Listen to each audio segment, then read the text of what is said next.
Hello दोस्तों, नमस्कार। देखिए, बिहार बोर्ड इंटर एग्ज़ाम 2026 की तैयारी के लिए हिंदी का टॉप 400 प्रश्न लेकर आया हूं, जिसमें 200 पूरे चैप्टर का है और 200 व्याकरण से रिलेटेड है। तो दोस्तों, आप वीडियो में लास्ट तक बने रहिएगा। चलिए जल्दी से सेशन को चालू करते हैं। देखिए, आज का पहला प्रश्न है, कड़बक के कवि हैं? ए नाभादास, बी कबीरदास, सी जायसी, डी भूषण। आपको उत्तर पता है दोस्तों? कमेंट में देते चलिएगा। राइट आंसर सी होगा, जायसी जी हैं कड़बक के कवि। राइट आंसर सी होगा। चलिए प्रश्न संख्या 2 पे चलते हैं। 2 है, मलिक मोहम्मद जायसी हैं? ए सूफी कवि, बी भक्त कवि, सी सिंगारी कवि, डी इनमें से कोई नहीं। राइट आंसर ये होगा, सूफी कवि हैं मलिक मोहम्मद जायसी जी। चलिए प्रश्न संख्या 3 पे चलते हैं। 3 है, पद्मावत के कवि हैं? ए नाभादास, बी मलिक मोहम्मद जायसी, सी नंददास, डी इनमें से कोई नहीं। राइट आंसर बी होगा, मलिक मोहम्मद जायसी जी हैं। चलिए प्रश्न संख्या 4 पे चलते हैं। 4 है, मलिक मोहम्मद जायसी किस शाखा के कवि हैं? ए प्रेम मार्गी, बी ज्ञान मार्गी, सी राम मार्गी, डी इनमें से कोई नहीं। राइट आंसर बी होगा, ज्ञान मार्गी शाखा के कवि हैं। चलिए प्रश्न संख्या 5 पे चलते हैं। 5 है, जायसी जी का जन्म 1492 ईस्वी में किस गांव में हुआ था? ए अमेठी में, बी जायस नामक गांव में, सी मध्य प्रदेश के गांव में, डी इनमें से कोई नहीं। राइट आंसर बी होगा, जायस नामक गांव में हुआ था। चलिए प्रश्न संख्या 6 पे चलते हैं। 6 है, जायसी जी का काव्य किस प्रकार गंभीर एवं व्यापक है? ए नदी की भांति, बी सरोवर की भांति, सी कुएं की भांति, डी समुद्र की भांति। राइट आंसर डी होगा, समुद्र की भांति। चलिए प्रश्न संख्या 7 पे चलते हैं। 7 है, निम्नलिखित में कौन सी रचना जायसी की नहीं है? ए पद्मावत, बी अखरावट, सी कामायनी, डी आखिरी कलाम।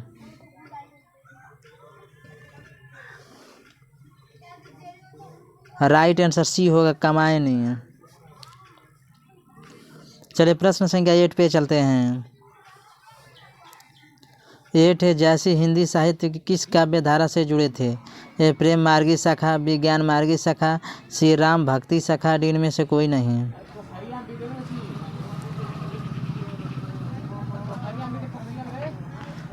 जल्दी से आंसर कीजिए दोस्तों। राइट आंसर होगा, प्रेम मार्गी शाखा। चलिए प्रश्न संख्या 9 पे चलते हैं। 9 जायसी के काव्य की भाषा कौन सी थी? ए वज्र, बी खड़ी बोली, सी अरबी, डी अवधी।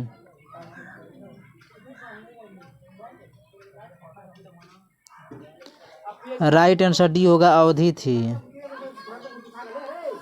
चलिए प्रश्न संख्या 10 पे चलते हैं। 10 है, जायसी स्वयं को किस दोष से युक्त होने पर भी गुणवान मानते हैं? ये नेत्र दोष, बी अंग दोष, सी श्रव्य दोष, डी इनमें से कोई नहीं। राइट आंसर बी होगा, राइट आंसर ये होगा, नेत्र दोष। चलिए प्रश्न संख्या 11 पे चलते हैं। 11 है, जायसी कवियों में कौन सी भांति महत्वपूर्ण है? ए चंद्रमा की भांति, बी शुक्र तारा की भांति, सी सूर्य की भांति, डी इनमें से कोई नहीं। राइट आंसर बी होगा, शुक्र तारा की भांति। चलिए प्रश्न संख्या 12 पे चलते हैं। 12 है, सूरदास किस धारा के कवि हैं? ए कृष्ण सरई, बी रामाश्रयी, सी सेव्य, डी इनमें से कोई नहीं। राइट आंसर ये होगा, कृष्ण सरई। चलिए प्रश्न संख्या 13 पे चलते हैं। 13 है, सूरदास के दीक्षा गुरु कौन थे? ए नंददास, बी नाभादास, सी बलमाचार्य, डी इनमें से कोई नहीं। राइट आंसर सी होगा, बल्लभाचार्य हैं। चलिए प्रश्न संख्या 14 पे चलते हैं। 14 है, सूरदास किस मुगल शासक के समकालीन थे? A Shahjahan, B Aurangzeb, C Akbar, D Babur. Right answer C होगा अकबर। चलिए प्रश्न संख्या 15 पे चलते हैं। 15 है, सूरदास के काव्य की भाषा कौन सी है? ए अवधी, बी पाली, प्राकृत, सी ब्रज भाषा, डी इनमें से कोई नहीं है।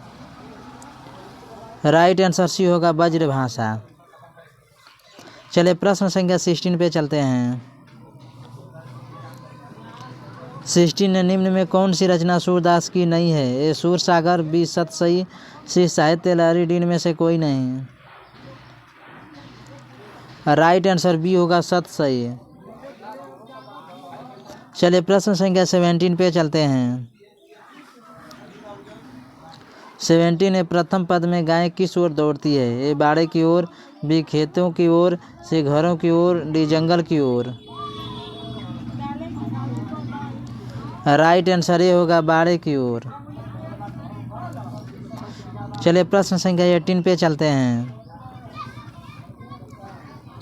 18 है, कृष्णा कहाँ बैठकर भोजन कर रहे हैं? ए नंद की गोद में, बी यशोदा की गोद में, सी यमुना के किनारे, डी इनमें से कोई नहीं है। राइट आंसर ये होगा नंद की गोद में। चलिए प्रश्न संख्या 19 पे चलते हैं। 19 है, प्रस्तुत प्रथम पद में कृष्णा को किसकी सूचना दी जा रही है? ये दोपहर होने की, बी रात्रि होने की, सी भोर होने की, डी इनमें से कोई नहीं है। राइट आंसर सी होगा भोर होने की। चलिए प्रश्न संख्या 20 पे चलते हैं। 20 सूरदास को किस चीज़ की भूख है? ए प्रेम की, बी कृष्ण के जूठन की, सी काव्य रचना की, डी इनमें से कोई नहीं। राइट आंसर सी होगा काव्य रचना की। चलिए प्रश्न संख्या 21 पे चलते हैं। 21 है, सूरदास हिंदी साहित्य किस काल के कवि हैं? ए आदिकाल, बी भक्ति काल, सी रीतिकाल, डी आधुनिक काल। राइट आंसर भी होगा भक्ति काल के कवि हैं। चलिए प्रश्न संख्या 22 पे चलते हैं। 22 है, सूरदास के काव्य में किस रस का प्रयोग हुआ है? ए वात्सल्य, बी श्रृंगार, सी भयानक, डी इनमें से कोई नहीं। राइट आंसर ये होगा वात्सल्य। चलिए प्रश्न संख्या 23 पे चलते हैं।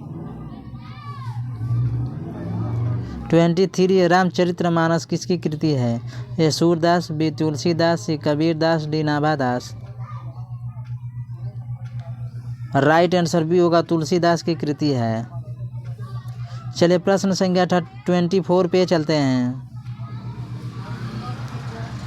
24 है, तुलसीदास किस शाखा के कवि हैं? ए राम मार्गी, बी कृष्ण मार्गी, सी ज्ञान मार्गी, डी प्रेम मार्गी। राइट आंसर ये होगा राम मार्गी शाखा के कवि हैं। चलिए प्रश्न संख्या 25 पे चलते हैं। 25 पे तुलसीदास के पठित पद किस भाषा में है? ए अवधी, बी ब्रज बोली, सी खड़ी बोली, डी इनमें से कोई नहीं। राइट आंसर ये होगा अवधी। चलिए प्रश्न संख्या 26 पे चलते हैं। 26 से तुलसीदास का सर्वश्रेष्ठ महाकाव्य कौन सा है? ए कामायनी, बी उर्वशी, सी रामचरितमानस, डी इनमें से कोई नहीं। राइट आंसर सी होगा रामचरितमानस। चलिए प्रश्न संख्या 27 पे चलते हैं। 27 है, तुलसीदास ने प्रथम पद में किसकी स्तुति की है? ए भगवान शिव की, बी गणेश जी की, सी सीता जी की, डी इनमें से कोई नहीं। राइट आंसर सी होगा सीता जी की। चलिए प्रश्न संख्या 28 पे चलते हैं। 28 है, तुलसीदास को किस चीज़ की भूख है? ए भोजन की, बी भक्ति की, सी मिठाई की, डी श्री राम के दर्शन की। राइट आंसर बी होगा भक्ति की। चलिए प्रश्न संख्या 29 पे चलते हैं। 29 है, दूसरे पद में भीख मांगते भिखारी के रूप में किसका परिचय दिया गया है? यह तुलसीदास का, भी भगवान श्री राम का, सी सीता जी का, डी इनमें से कोई नहीं। राइट आंसर ये होगा तुलसीदास का। चलिए प्रश्न संख्या 30 पे चलते हैं। 30 ये दूसरे पद में तुलसी ने अपना परिचय किस रूप में दिया? ए भिखारी के रूप में, बी दाता के रूप में, सी निर्बल के रूप में, डी इनमें से कोई नहीं। राइट आंसर ये होगा भिखारी के रूप में। चलिए प्रश्न संख्या 31 पे चलते हैं। 31 है तुलसीदास हिंदी साहित्य के किस काल के कवि हैं? ए आदिकाल, बी भक्ति काल, सी रीतिकाल, डी आधुनिक काल। राइट आंसर बी होगा भक्ति काल। चलिए प्रश्न संख्या 32 पे चलते हैं। 32 है तुलसीदास का महाकाव्य रामचरितमानस की किस भाषा में रचा गया है? ए वज्र, बी अवधी, सी खड़ी बोली, डी इनमें से कोई नहीं। राइट आंसर ये होगा वज्र। चलिए प्रश्न संख्या 33 पे चलते हैं। 33 ये तुलसीदास ने प्रथम पद में अपना परिचय किस रूप में दिया? ए राम की दासी के रूप में, बी राम भक्त के रूप में, सी महाकवि के रूप में, डी इनमें से कोई नहीं।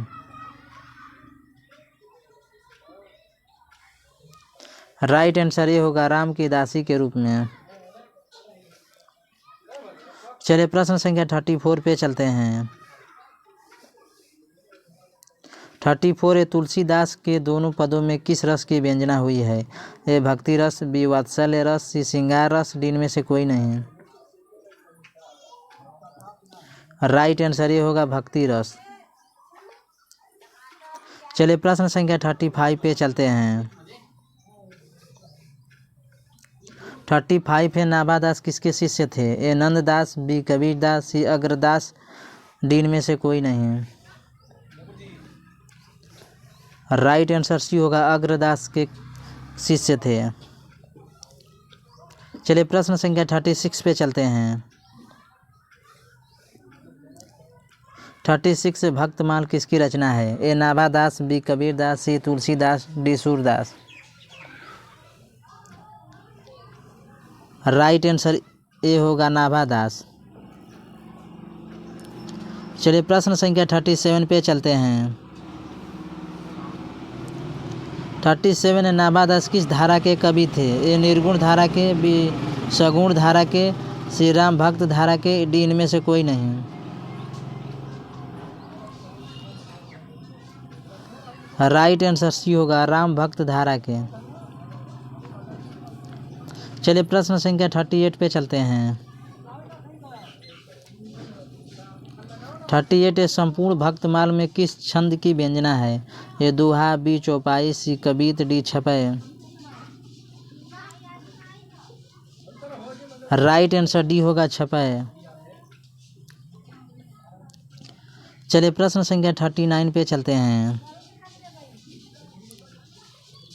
39 है छपे कितनी पंक्तियों का छंद होता है? ए 4, बी 5, सी 6, डी 7। राइट आंसर सी होगा 6। चलिए प्रश्न संख्या 40 पे चलते हैं। 40 है सूरदास कवित सुनी कौन कवि में कौन सा अलंकार है? ए अनुप्रास, बी यमक, सी रूपक, डी उपमा। राइट आंसर ये होगा अनुप्रास अलंकार है। चलिए प्रश्न संख्या 41 पे चलते हैं। 41 है कबीर किसमें भेद नहीं करते हैं? ये गोरे काले में, बी हिंदू मुसलमान में, सी अच्छे बुरे में, डी अमीर गरीब में।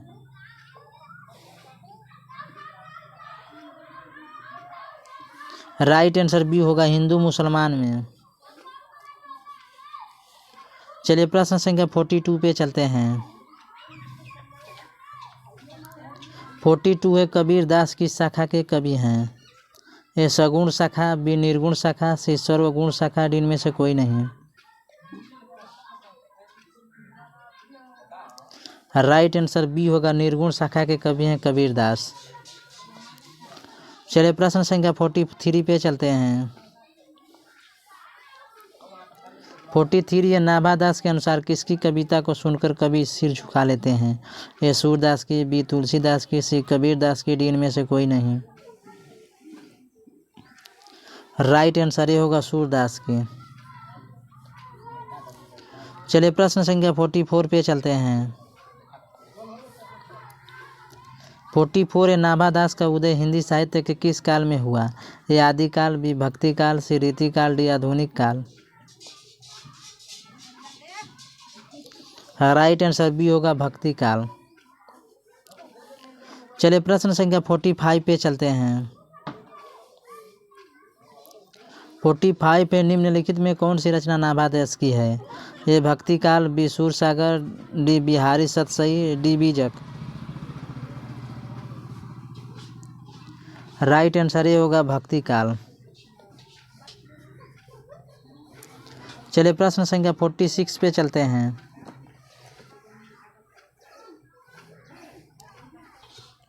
46 से नाभा दास ने जाति पाति एवं वर्णाश्रम का खंड न किसी कवि के छपे में किया है?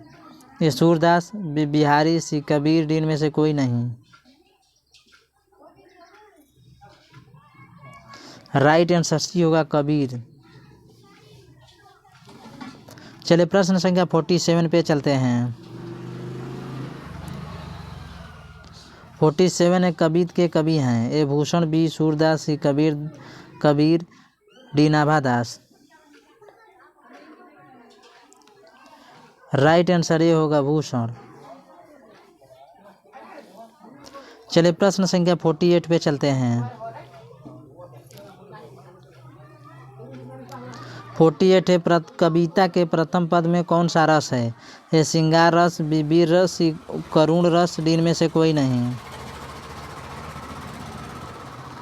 राइट आंसर बी होगा वीर रस है। चलिए प्रश्न संख्या 49 पे चलते हैं। 49 है भूषण रीति काव्य के किस धारा के कवि हैं? ए रीति मुक्त धारा के, बी रीति युक्त धारा के, सी संगुण धारा के, डी इनमें से कोई नहीं। राइट आंसर ये होगा रीति मुक्त धारा के। चलिए प्रश्न संख्या 50 पे चलते हैं। 50 भूषण के प्रथम पद में निम्न में कौन सा रस है? ए शांत रस, बी श्रृंगार रस, सी भक्ति रस, डी वीर रस।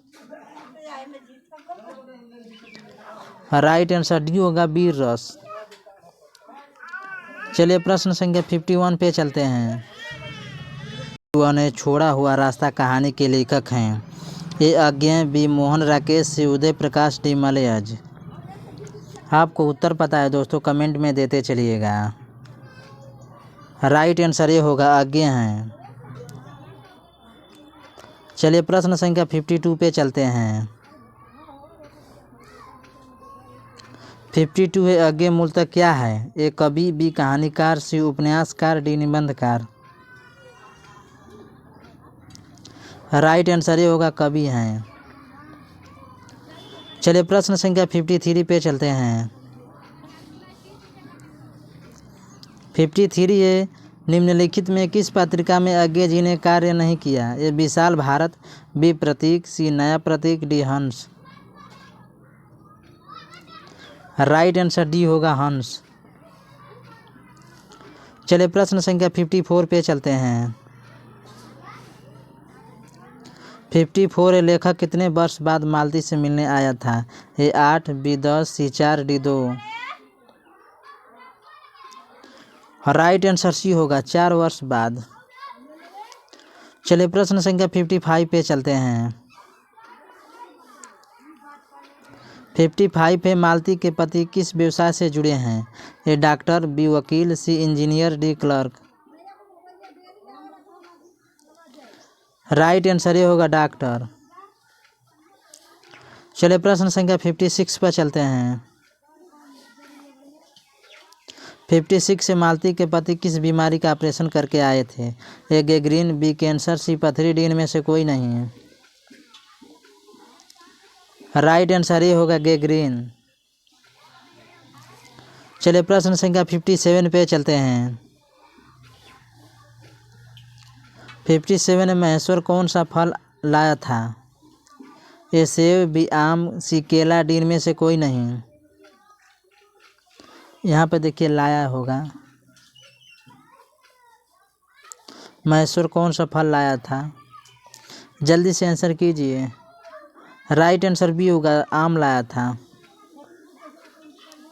चलिए प्रश्न संख्या 58 पे चलते हैं। 58 है, आगे की कौन सी कहानी गैंग्रीन शीर्षक नाम से प्रसिद्ध है? ए छोड़ा हुआ रास्ता, बी रोज, सी ए तेरे प्रतिरूप, डी इनमें से कोई नहीं। राइट आंसर बी होगा, रोज। चलिए प्रश्न संख्या 59 पे चलते हैं। 59 है, अज्ञे जी ने इंटर कहाँ से किया?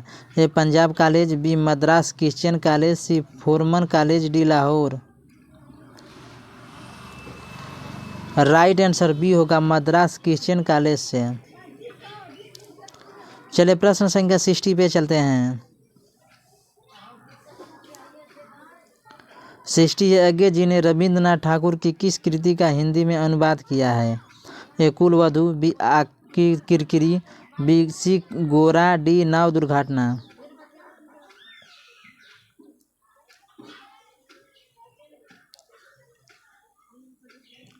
राइट आंसर सी होगा, गोरा।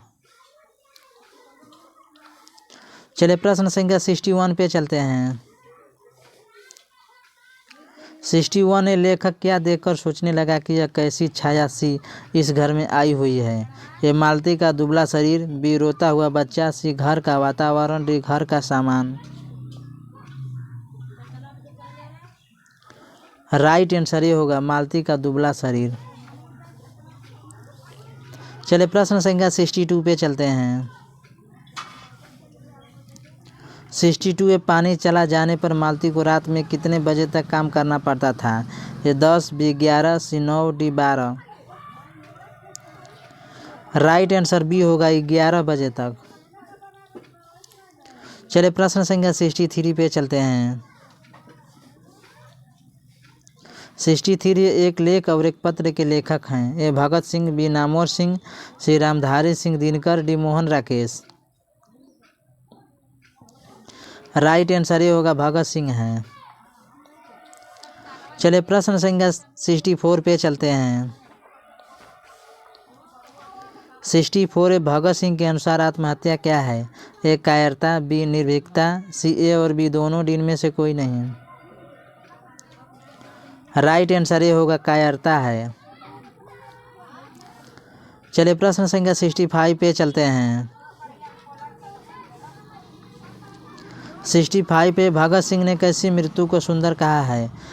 असामयिक मृत्यु को, बी देश सेवा के बदले में दी गई फांसी को, सी युद्ध में हुई मृत्यु को, डी इनमें से कोई नहीं है। राइट आंसर बी होगा, देश सेवा के बदले में दी गई फांसी को। चलिए प्रश्न संख्या 66 पे चलते हैं। 66 से भगत सिंह का जन्म कब हुआ था? ए 28 सितंबर 1907, बी 28 सितंबर 1906, सी 28 नवंबर 1907, डी इनमें से कोई नहीं। राइट आंसर ये होगा, 28 सितंबर 1907 को हुआ था।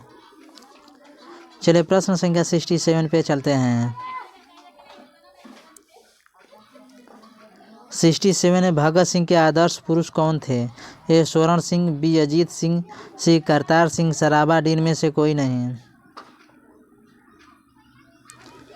राइट आंसर सी हुआ, करतार सिंह सराबा थे। चलिए प्रश्न संख्या 68 पे चलते हैं। 68 है, 1926 में भगत सिंह ने किस दल का गठन किया? ए नवयुवक भारत सभा, बी नवयुवक संघ, सी नौजवान दल, डी नौजवान भारत सभा। राइट आंसर डी होगा, नौजवान भारत सभा का गठन किया था। चलिए प्रश्न संख्या 69 पे चलते हैं। 69 है, भगत सिंह के हृदय में किस भावना का कोई स्थान नहीं है? ए क्रोध, बी लोभ, सी अहंकार, डी प्रेम।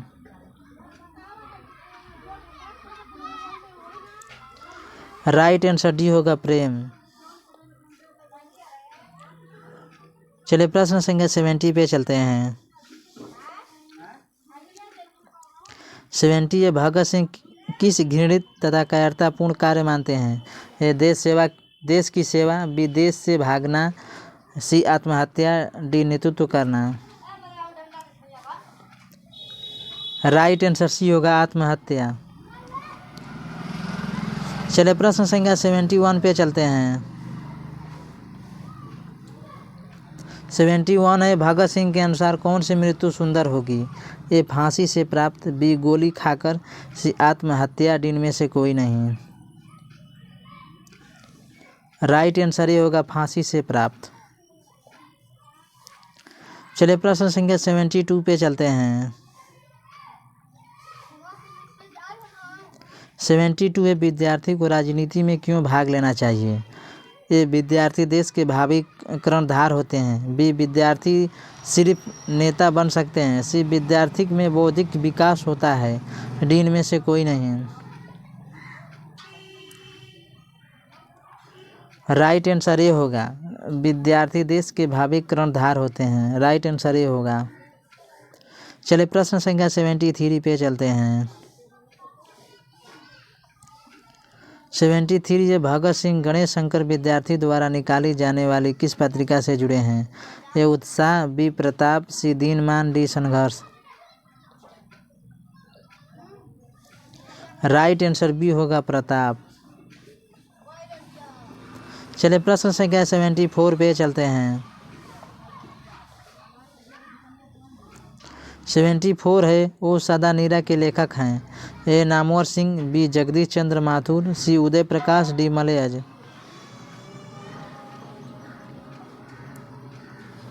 राइट आंसर बी होगा जगदीश चंद्र माथुर जी हैं। चलिए प्रश्न संख्या 75 पे चलते हैं। 75 है जगदीश चंद्र माथुर मूलतः क्या हैं? ए कहानीकार, बी निबंधकार, सी नाटककार, डी उपन्यासकार। राइट आंसर सी होगा नाटककार। चलिए प्रश्न संख्या 76 पे चलते हैं। 76 से पुंडलिक जी कौन थे? ए शिक्षक, बी गांव का मुखिया, सी राजनीतिक नेता, डी इनमें से कोई नहीं। राइट आंसर ये होगा शिक्षक थे। चलिए प्रश्न संख्या 77 पे चलते हैं। 77 है माथुर जी किस राज्य के शिक्षा सचिव नियुक्त किए गए हैं?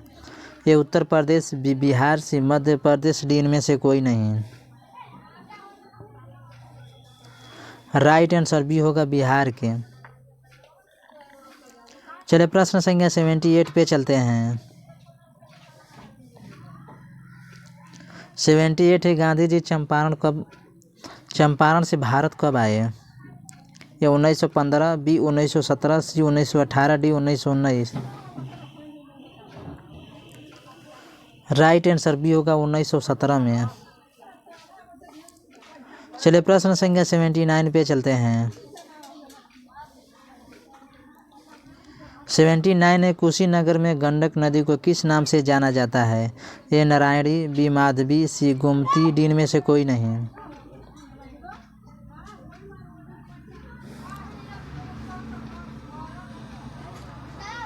राइट आंसर ए होगा नारायणी। चलिए प्रश्न संख्या 80 पे चलते हैं।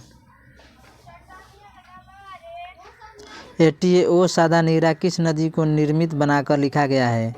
ए Ganga, B Bagmati, C Ghaghara, D Gandak. प्रश्न 18 है वो सादा नीरा किस नदी को निर्मित बनाकर लिखा गया है? A Ganga, B Bagmati, C Ghaghara, D Gandak. Right answer D होगा गंडक। चलिए प्रश्न संख्या 81 पे चलते हैं। 81 है वो सादा न्यारा निबंध बिहार के किस क्षेत्र की संस्कृति पर लिखी गई है? A Champaran, B Saran, C Tirhut, D Mithila.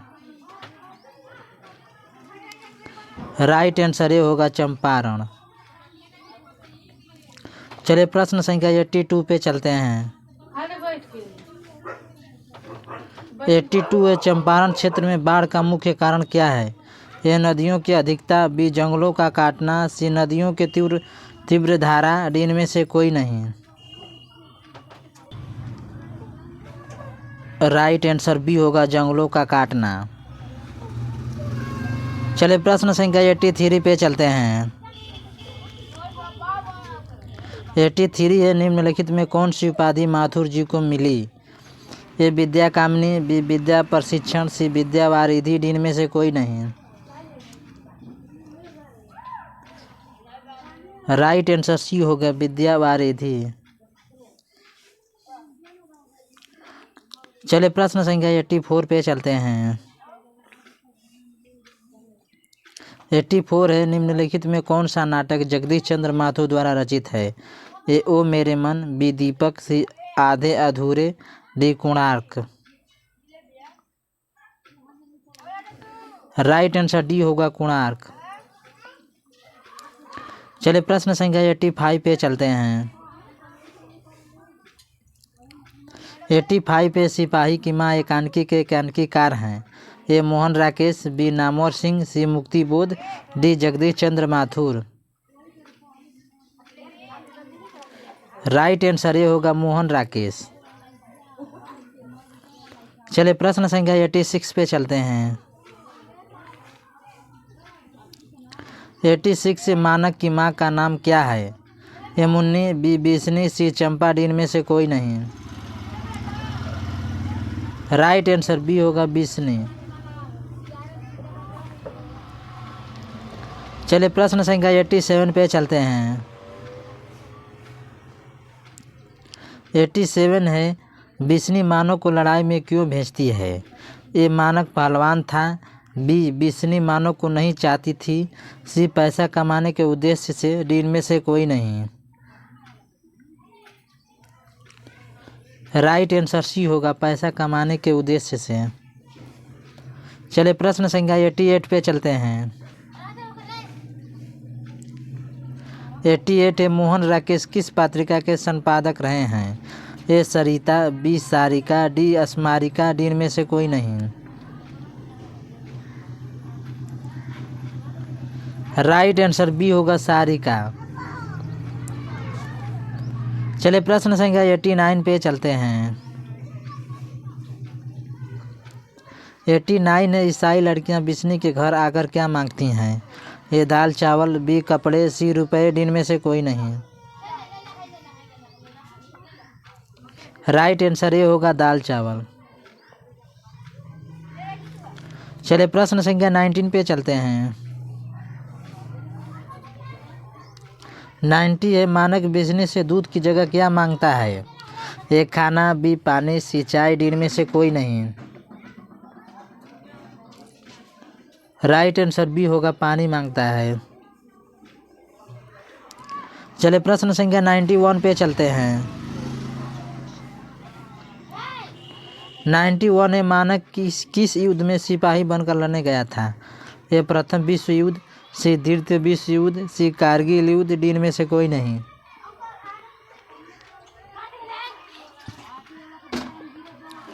Right answer B होगा द्वितीय विश्व युद्ध। चलिए प्रश्न संख्या 92 पे चलते हैं।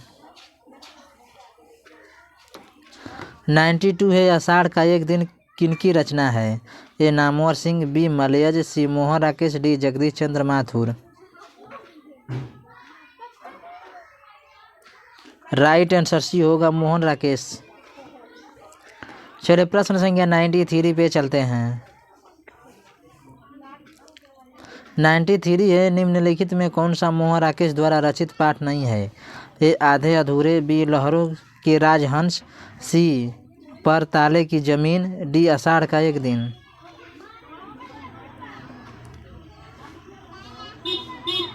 राइट आंसर सी होगा पैर तले की जमीन। ये पैर लिखा हुआ है, पैर ताले की जमीन। राइट आंसर सी होगा। चलिए प्रश्न संख्या 94 पे चलते हैं। 94 है, मुन्नी डाक गाड़ी के पीछे क्यों जाती है? ए पेंशन लेने, बी सामान लेने, सी राशन लेने, डी चिट्ठी लेने। राइट आंसर डी होगा, चिट्ठी लेने। चलिए प्रश्न संख्या 95 पे चलते हैं। 95 पे प्रगति और समाज के लेखक हैं बालकृष्ण भट्ट, बी जयप्रकाश नारायण, सी Namvar Singh, D Uday Prakash. Right answer C होगा, नामवर सिंह हैं। चलिए प्रश्न संख्या 96 पे चलते हैं। 96 से प्रगति और समाज क्या है? ए निबंध, बी आलोचना, सी उपन्यास, डी इनमें से कोई नहीं।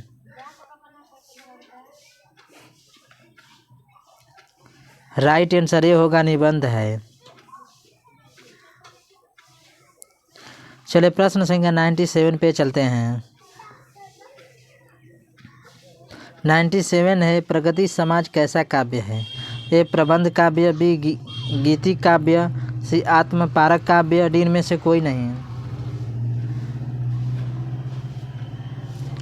राइट आंसर सी होगा, आत्मपारक काव्य।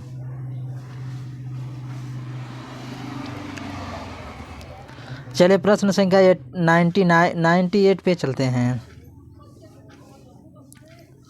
98 है, नामवर और सिंह को किस कृति के लिए साहित्य अकादमी पुरस्कार मिला? नामवर सिंह को किस कृति के लिए साहित्य अकादमी पुरस्कार मिला? ए कलम खुद, बी छायावाद, सी कविता के नए प्रतिमान, डी इनमें से कोई नहीं। ये देखिए और नहीं रहेगा, सिंह रहेगा सिर्फ। जल्दी से उत्तर दीजिए दोस्तों, आपको पता है तो।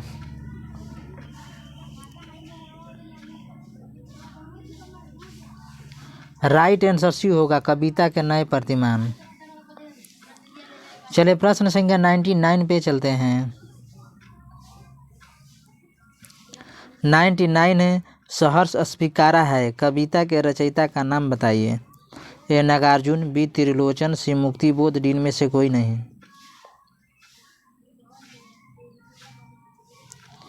राइट आंसर सी होगा, मुक्तिबोध हैं। चलिए प्रश्न संख्या 100 पे चलते हैं। 100 है, नामवर सिंह के गुरु कौन थे? ए हजारी प्रसाद द्विवेदी, बी रामचंद्र शुक्ल, सी महावीर प्रसाद द्विवेदी, डी इनमें से कोई नहीं।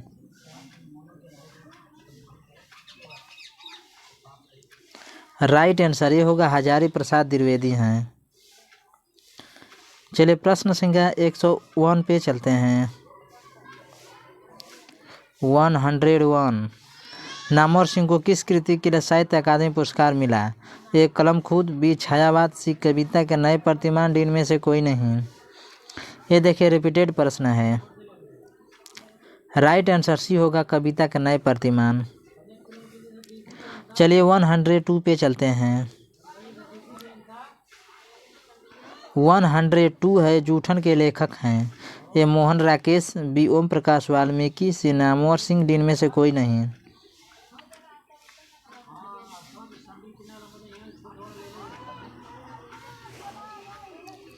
राइट आंसर बी होगा, ओम प्रकाश वाल्मीकि हैं जूठन के लेखक। चलिए प्रश्न संख्या 103 पे चलते हैं। 103 है, ओम प्रकाश ने किस नाट्यशाला की स्थापना की? ए मेघदूत, बी रंगशाला, सी प्रेमचंद मंच, डी इनमें से कोई नहीं।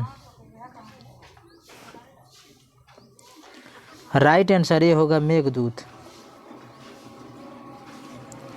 चलिए प्रश्न संख्या 104 पे चलते हैं। 104 है, दलित चेतना के लेखक हैं A Mohan Rakesh, B Namvar Singh, C Om Prakash Valmiki, D इनमें से कोई नहीं। राइट आंसर सी होगा, ओम प्रकाश वाल्मीकि हैं। चलिए प्रश्न संख्या 105 पे चलते हैं। 105 है, ओम प्रकाश वाल्मीकि का जन्म कहाँ हुआ था? ए बारला मुजफ्फरपुर उत्तर प्रदेश, सी इलाहाबाद उत्तर प्रदेश, सी Lucknow Uttar Pradesh, D Kanpur Uttar Pradesh. Right answer ये होगा बारला मुजफ्फरपुर उत्तर प्रदेश हुआ था। चलिए प्रश्न संख्या 106 पे चलते हैं। 106 है, ओम प्रकाश वाल्मीकि को निम्नलिखित में कौन सा पुरस्कार नहीं मिला है? ए डॉक्टर भीमराव राष्ट्रीय पुरस्कार, बी प्रवेश सम्मान, सी जयश्री सम्मान, D Bharat Ratna. Right answer D होगा भारत रत्न नहीं मिला है। चलिए प्रश्न संख्या 107 पे चलते हैं। 107 है, लेखक को स्कूल में झाड़ू लगाते हुए किसने देख लिया? ए माँ ने, बी भाई ने, सी पिताजी ने, डी भाभी ने। राइट आंसर सी होगा पिताजी ने। चलिए 108 पे चलते हैं। 108 है, जूठन के हेडमास्टर का क्या नाम है? ए कालीचरण, बी कालीराम, सी कालीकांत, डी इनमें से कोई नहीं। राइट आंसर बी होगा कालीराम। चलिए 109 पे चलते हैं। 109 प्रश्न है, ओम प्रकाश की आत्मकथा का क्या नाम है? ए जूठन, बी सदियों का संताप, डी सलाम घुसपैठिए, डी इनमें से कोई नहीं।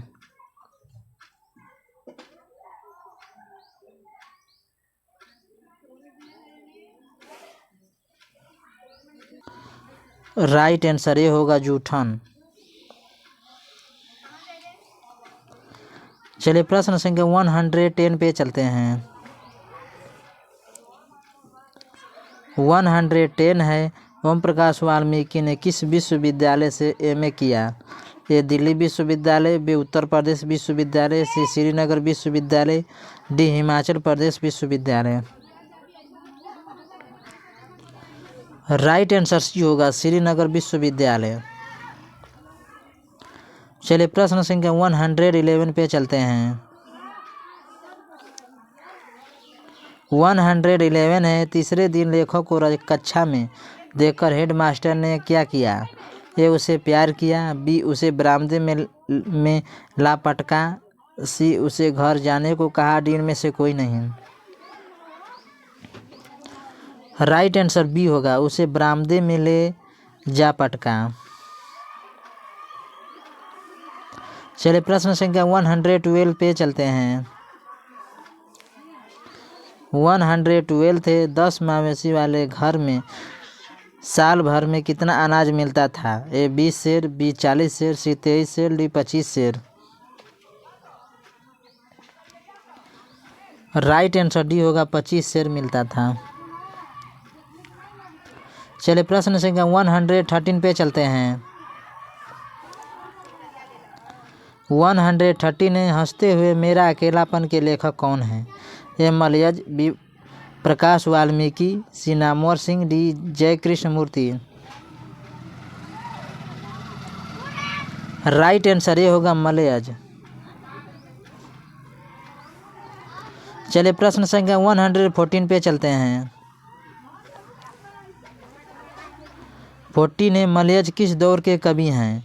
ए नई कविता के प्रारंभिक दौर, बी नई कविता के अंतिम दौर, सी नई कविता के माध्य, डी इनमें से कोई नहीं। राइट आंसर बी होगा नई कविता के अंतिम दौर के कवि हैं। चलिए प्रश्न संख्या 115 पे चलते हैं। 115 है, मलयज का मूल नाम क्या था? ए भारत जी श्रीवास्तव, बी राम जी श्रीवास्तव, सी राम सक्सेना, डी इनमें से कोई नहीं। राइट आंसर ये होगा भारत जी श्रीवास्तव। चलिए प्रश्न संख्या 160 पे चलते हैं। 116 है, निम्नलिखित में कौन से मलयज की आलोचना है? ए रस सिद्धांत, बी भाषा विज्ञान, सी कविता परिचय, डी कविता के साक्षात्कार। राइट आंसर डी होगा कविता के साक्षात्कार। चलिए प्रश्न संख्या 117 पे चलते हैं। 117 है, सपनों का सुनहरा रंग किस प्रकार का हो गया है? ए काला, बी लाल, सी जर्द, डी हरा। राइट आंसर सी होगा जर्द। चलिए प्रश्न संख्या 118 पे चलते हैं। 118 है, लेखक के विरुद्ध कौन साजिश कर रहा है? ए अगिन, बी पानी, सी धरती, डी हवा। राइट आंसर डी होगा हवा। चलिए प्रश्न संख्या 119 पे चलते हैं। 119 है, सेब बेचने वाली लड़की की आयु कितनी थी? ये 10 से 11 साल, बी 7 से 8 साल, सी 20-25 साल, डी इनमें से कोई नहीं। राइट आंसर बी होगा 7 से 8 साल।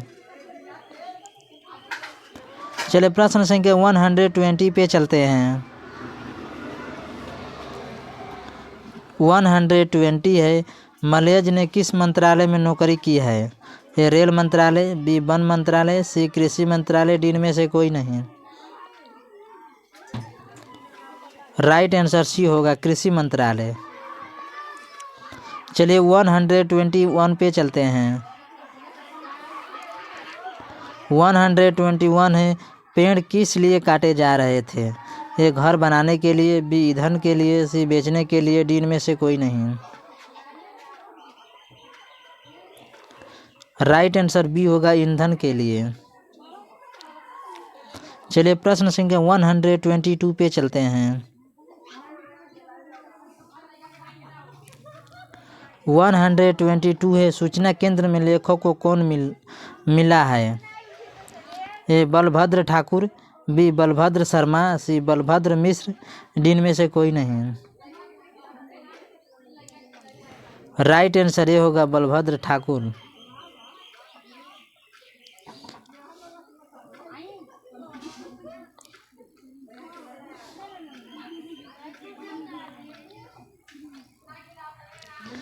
राइट आंसर ये होगा बलभद्र ठाकुर मिले थे।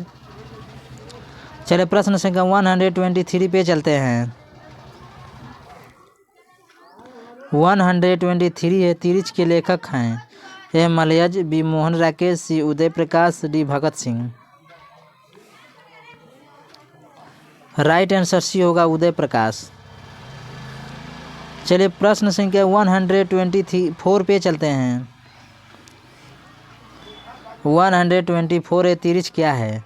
ए अनिष्टकारी उपग्रह, बी छिपकली प्रजाति का विषैला जीव, सी आतंकवादी संगठन, डी इनमें से कोई नहीं। राइट आंसर बी होगा छिपकली प्रजाति का विषैला जीव है। चलिए 125 पे चलते हैं।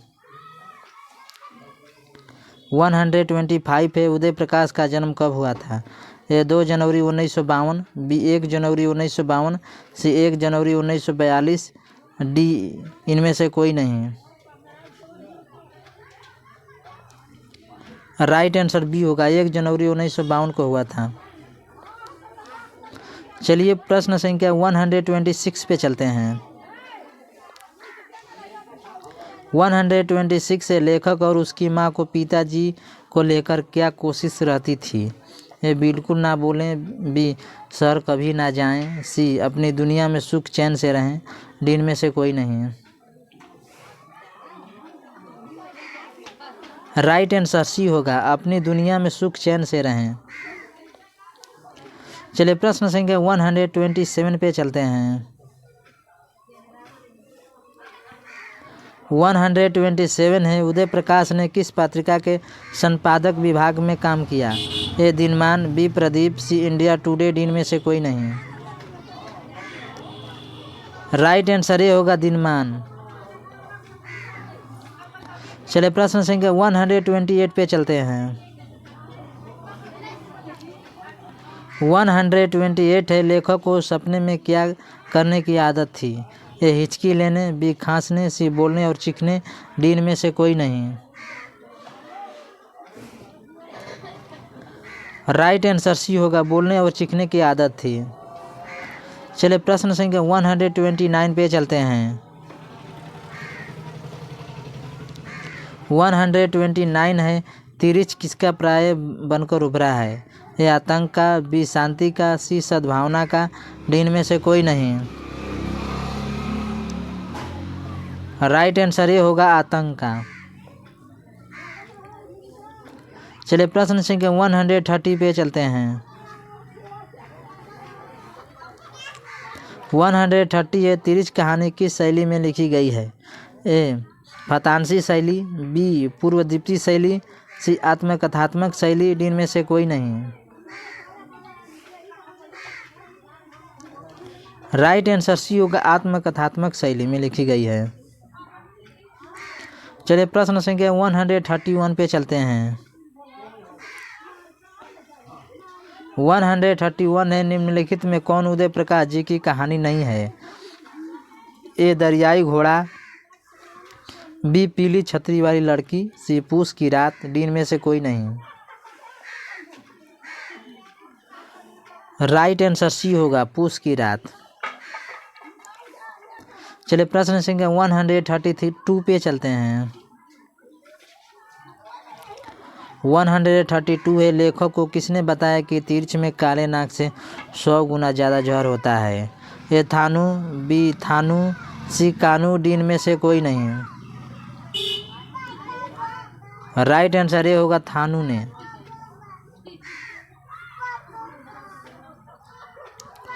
चलिए प्रश्न संख्या 133 पे चलते हैं। 133 है, लेखक के दुःस्वप्न में सबसे खतरनाक पात्र कौन थे? ए चमगादड़ और उल्लू, बी हाथी और तिरछ, सी शेर और तिरछ, डी इनमें से कोई नहीं। राइट आंसर बी होगा हाथी और तिरछ थे। चलिए प्रश्न संख्या 134 पे चलते हैं। 134 है, शिक्षा पाठ के रचयिता कौन है? ए महात्मा गांधी, बी जगदीश चंद्र माथुर, सी जे कृष्णमूर्ति, डी इनमें से कोई नहीं।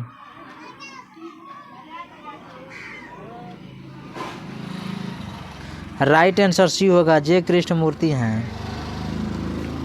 चलिए प्रश्न संख्या 135 पे चलते हैं।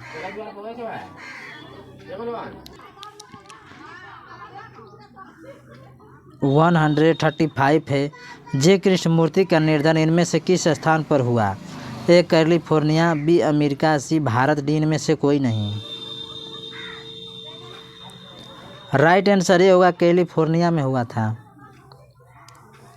चलिए प्रश्न संख्या 136 पे चलते हैं। 136 है, जे कृष्णमूर्ति का जन्म कब हुआ? ए 12 मार्च 1895, बी 12 मई 1896, सी 17 मई 1895, डी इनमें से कोई नहीं।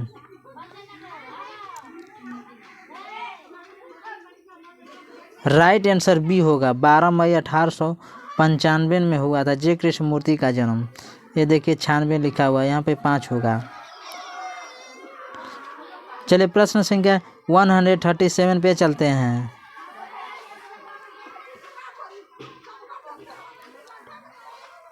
137 है, साम्यवादी किससे लड़ रहा है?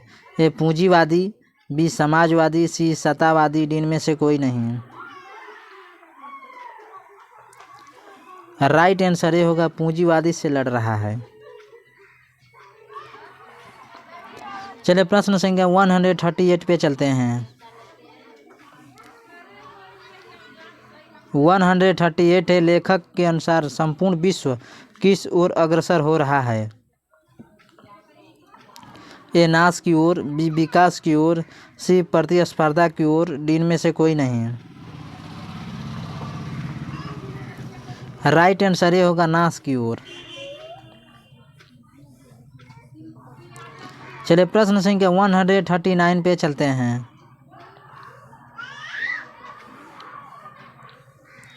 139 है, जे कृष्णमूर्ति की शिक्षा कृति क्या है? ए संभाषण, बी निबंध, सी एकांकी, डी इनमें से कोई नहीं। राइट आंसर ये होगा संभाषण है। चलिए प्रश्न संख्या 140 पे चलते हैं।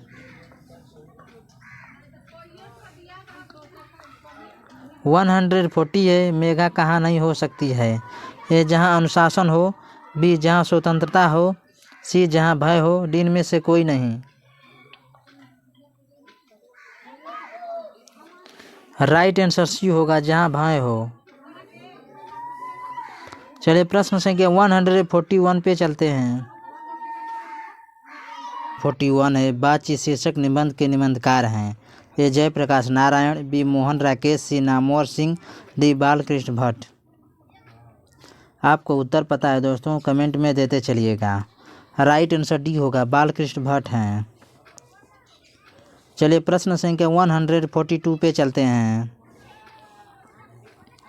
142 है, बातचीत के माध्यम से बालकृष्ण भट्ट क्या बतलाना चाहते हैं। ए बातचीत की शैली, बी भूषण की शैली, सी संवाद की शैली, डी इनमें से कोई नहीं। राइट आंसर ये होगा, बातचीत की शैली। चलिए प्रश्न संख्या 143 पे चलते हैं। 143 है, बालकृष्ण भट्ट किस युग के रचनाकार हैं। ए भारतेंदु युग, बी प्रेमचंद्र युग, सी द्विवेदी युग, डी इनमें से कोई नहीं। राइट आंसर ये होगा, भारतेंदु युग। चलिए प्रश्न संख्या 144 पे चलते हैं। 144 है, बालकृष्ण भट्ट ने किस पत्रिका का संपादन किया था। ए हुंकार, बी प्रदीप, सी आर्यावर्त, डी इनमें से कोई नहीं। राइट आंसर बी होगा, प्रदीप। चलिए प्रश्न संख्या 145 पे चलते हैं। 145 है, निम्नलिखित में से बालकृष्ण भट्ट का निवास स्थान कौन सा है।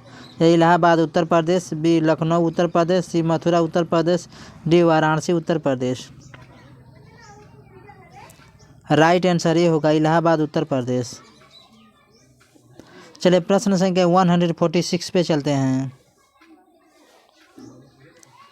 146 है, इनमें से कौन सा उपन्यास बालकृष्ण भट्ट द्वारा रचित है। ए गोदान, बी अपने अपने अजनबी, सी मैला आंचल, डी में डी 100 अजान 1 सुजान। राइट आंसर डी होगा, 100 अजान 1 सुजान। चलिए प्रश्न संख्या 147 पे चलते हैं। 147 है, बातचीत से मन किस प्रकार का हो जाता है। ए भारी और बोझिल, बी हल्का और स्वच्छ, सी मैला कुचैला, डी क्रोधपूर्ण।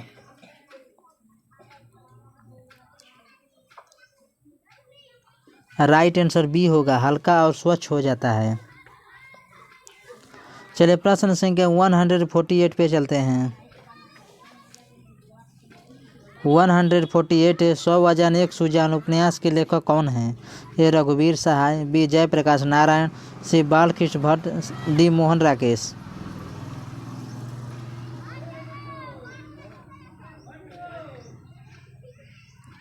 राइट आंसर सी होगा, बालकृष्ण भट्ट हैं। चलिए प्रश्न संख्या 149 पे चलते हैं। 149 है, आर्ट ऑफ कन्वर्सेशन कहाँ के लोगों में सर्वाधिक प्रचलित है। ए भारत के, बी यूरोप के, सी अफ्रीका के, डी कनाडा के। राइट आंसर बी होगा, यूरोप के। चलिए प्रश्न संख्या 150 पे चलते हैं। 150 है, निम्नलिखित में कौन सी रचना बालकृष्ण भट्ट द्वारा रचित नहीं है। ए पद्मावती, बी बेड़ी संहार, सी मेघदूतम, डी मेघनाथ वध। राइट आंसर सी होगा, मेघदूतम। चलिए प्रश्न संख्या 151 पे चलते हैं। 151 है, बालकृष्ण भट्ट किस युग के रचनाकार थे। ए द्विवेदी युग के, बी भारतेंदु युग के, सी प्रसाद युग के, डी पूर्व भारतेंदु युग के। राइट आंसर बी होगा, भारतेंदु युग के। चलिए प्रश्न संख्या 152 पे चलते हैं। 152 है, किसके न होने से सृष्टि गूंगी प्रतीत होती है? ए स्मरण शक्ति, बी श्रवण शक्ति, सी वाक शक्ति, डी इनमें से कोई नहीं है। राइट आंसर सी होगा, वाक शक्ति। चलिए प्रश्न संख्या 153 पे चलते हैं। 153 है, उसने कहा था कहानी के कहानीकार हैं चंद्रधर शर्मा गुलेरी, बी बालकृष्ण भट्ट, सी Bhagat Singh, D Uday Prakash. Right answer ये होगा, चंद्रधर शर्मा गुलेरी। चलिए प्रश्न संख्या 154 पे चलते हैं। 154 है, उसने कहा था कैसी कहानी है? ये मानवीय संवेदनाओं पर आधारित, बी युद्ध के लिए उत्तेजित करने वाली, सी युद्ध विरोधी, डी में से कोई नहीं है। राइट आंसर सी होगा, युद्ध विरोधी। चलिए प्रश्न संख्या 155 पे चलते हैं। 155 है, कीरत सिंह कौन था?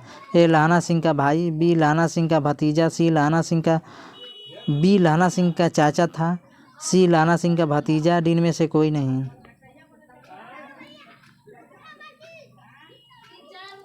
राइट आंसर सी होगा, लाना सिंह का भतीजा था कीरत सिंह। चलिए प्रश्न संख्या 156 पे चलते हैं। 156 है, गद्य का विकास किस काल में हुआ? ए आदिकाल, बी भक्ति काल, सी रीतिकाल, डी आधुनिक काल। राइट आंसर डी होगा, आधुनिक काल में हुआ। चलिए प्रश्न संख्या 157 पे चलते हैं। 157 है, उसने कहा था कहानी कितने भागों में बटी हुई है? ए 3 भागों में, बी 4 भागों में, सी 5 भागों में, डी 7 भागों में। राइट आंसर सी होगा, 5 भागों में बटी हुई है। चलिए प्रश्न संख्या 158 पे चलते हैं। 158 है, किसी कहानी को महान कौन बनाता है? ए कहानी के उद्देश्य, बी कहानी की रचना शैली, सी कहानी की घटना, डी इनमें से कोई नहीं। राइट आंसर ये होगा, कहानी का उद्देश्य। चलिए प्रश्न संख्या 159 पे चलते हैं। 159 है, लाना सिंह ने मृत्यु को गले क्यों लगाया? ये देश की रक्षा के लिए, बी हजारा सिंह के कहने पर, सी सूबेदारनी की बात रखने के लिए, डी में से कोई नहीं। राइट आंसर सी होगा, सूबेदारनी की बात रखने के लिए। चलिए प्रश्न संख्या 160 पे चलते हैं। 160 है, हिंदी की पहली श्रेष्ठ कहानी कौन सी है? ए एक टोकरी भर मिट्टी, बी इंदुमती, सी उसने कहा था, डी में से कोई नहीं। राइट आंसर सी होगा, उसने कहा था। चलिए प्रश्न संख्या 161 पे चलते हैं। 161 है, चंद्रधर शर्मा गुलेरी का जन्म किस दिन हुआ? ए 7 जुलाई 1983, बी 8 जुलाई 1883, सी 7 जुलाई 1882, डी 7 जुलाई 1880। राइट आंसर ये होगा, 7 जुलाई 1883 को हुआ था। चलिए प्रश्न संख्या 162 पे चलते हैं। 162 है, निम्नलिखित में कौन सी कहानी गुलेरी जी की नहीं है? ए सुखमय जीवन, बी बुध का कांटा, सी उसने कहा था, डी पूस की रात। राइट आंसर डी होगा, पूस की रात। चलिए प्रश्न संख्या 163 पे चलते हैं। 163 है, लड़का और लड़की पहली बार कहाँ मिले थे? ए घर, बी बाग, सी दुकान, डी गली। राइट आंसर सी होगा, दुकान पे मिले थे। चलिए प्रश्न संख्या 164 पे चलते हैं। 164 संपूर्ण क्रांति है, ये भाषण, बी निबंध, सी कहानी, डी में से कोई नहीं। राइट आंसर ये होगा, भाषण है। चलिए प्रश्न संख्या 165 पे चलते हैं। 165 है, जयप्रकाश नारायण अपनी जनप्रधारता के कारण किस रूप में प्रसिद्ध हुए? ए लोक गायक, बी लोक नायक, सी लोक प्रेमी, डी इनमें से कोई नहीं। राइट आंसर बी होगा लोक नायक। चलिए प्रश्न संख्या 166 पे चलते हैं। 166 है, जयप्रकाश नारायण को समाज सेवा के लिए किस पुरस्कार से सम्मानित किया गया? ए गांधी सम्मान, बी अर्जुन पुरस्कार, सी नोबेल पुरस्कार, डी मैक्सेस पुरस्कार। राइट आंसर डी होगा मैक्सेस पुरस्कार। चलिए प्रश्न संख्या 167 पे चलते हैं। 167 है, जयप्रकाश नारायण जी का निधन कब हुआ? ए 8 अक्टूबर 1989, बी 7 अक्टूबर 1979, सी 8 अक्टूबर 1979, डी 11 अक्टूबर 1989।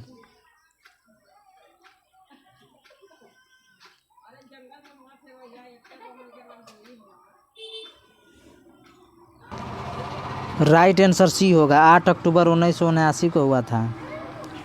चलिए प्रश्न संख्या 168 पे चलते हैं। 168 है, लेखक मद्रास में अपने किस मित्र के साथ रुका था? ए ईश्वर अय्यर, बी भगवान अय्यर, सी गंगा बाबू, डी दिनकर। राइट आंसर ये होगा ईश्वर अय्यर। चलिए प्रश्न संख्या 169 पे चलते हैं। 169 है, जयप्रकाश नारायण के अनुसार देश का भविष्य किसके हाथों में है? ए नेताओं के, बी पुरानी पीढ़ी के, सी नई पीढ़ी के, डी इनमें से कोई नहीं। राइट आंसर सी होगा नई पीढ़ी के। चलिए प्रश्न संख्या 170 पे चलते हैं। 170 है, 1974 में छात्र आंदोलन का नेतृत्व किसने किया? ए लालू प्रसाद यादव, बी देवीलाल, सी विश्वनाथ प्रताप सिंह, डी प्रकाश नारायण।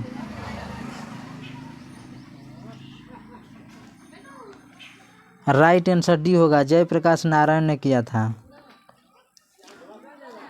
चलिए प्रश्न संख्या 171 पे चलते हैं। 171 है, भ्रष्टाचार की जड़ क्या है? ए दल विहीन सरकार, बी सरकार की गलत नीतियाँ, सी लोक कल्याणकारी कार्यक्रम, डी इनमें से कोई नहीं। राइट आंसर बी होगा, सरकार की गलत नीतियाँ।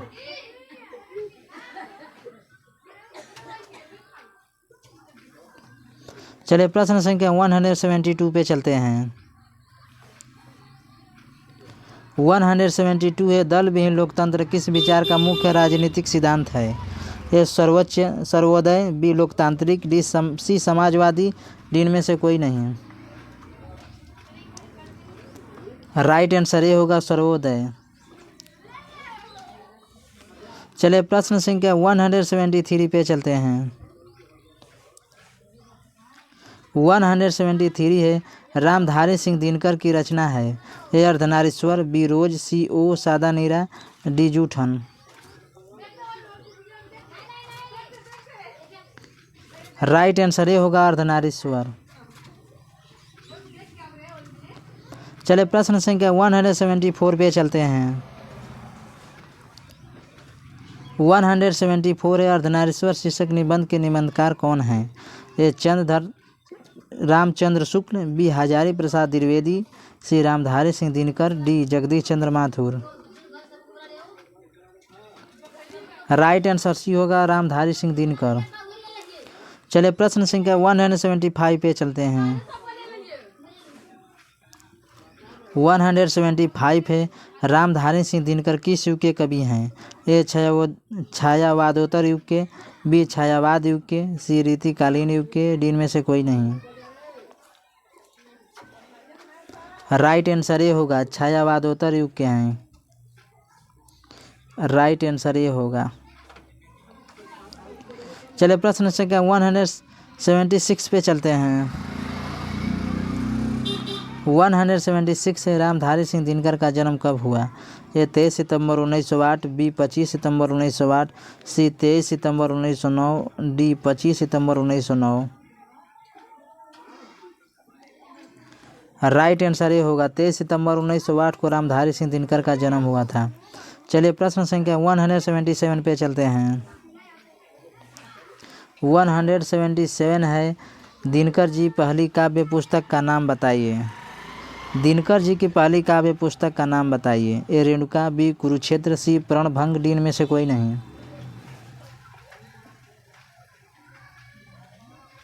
राइट आंसर सी होगा प्रणभंग। चलिए प्रश्न संख्या 178 पे चलते हैं। 178 है यदि पति विचार है तो पत्नी क्या है? ए सोच, बी भावना, सी समझ, डी बुद्धि। राइट आंसर बी होगा भावना। चलिए प्रश्न संख्या 179 पे चलते हैं। 179 है जयप्रकाश नारायण किस सन में अमेरिका गए? ए सन 1922, बी 1920, सी 1929, डी 1902। राइट आंसर ये होगा 1922 में जयप्रकाश नारायण अमेरिका गए थे। राइट आंसर ये होगा। चलिए प्रश्न संख्या 180 पे चलते हैं। 180 है प्रेमचंद्र के अनुसार नारी जब पुरुष की गुण सीखती है तब वह क्या हो जाती है? ए निर्लज, बी कोमल, सी आकर्षक, डी राक्षसी। राइट आंसर डी होगा राक्षसी हो जाती है। चलिए प्रश्न संख्या 181 पे चलते हैं। 181 है रामधारी सिंह दिनकर को किस कृति के लिए साहित्य अकादमी पुरस्कार मिला? ए सामधेनी, बी कुरुक्षेत्र, सी हुंकार, डी संस्कृत के 4 अध्याय।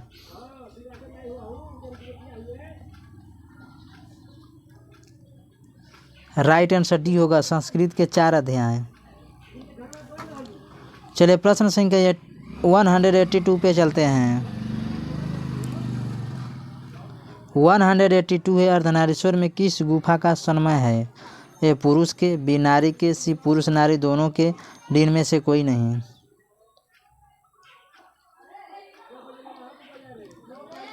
राइट आंसर सी होगा पुरुष और नारी दोनों के। चलिए प्रश्न संख्या 183 पे चलते हैं। 183 है रामधारी सिंह दिनकर को किस कृति के लिए भारतीय ज्ञानपीठ पुरस्कार मिला? ए परशुराम की प्रतीक्षा, B Hunkar, C Neel Kusum, D Urvashi.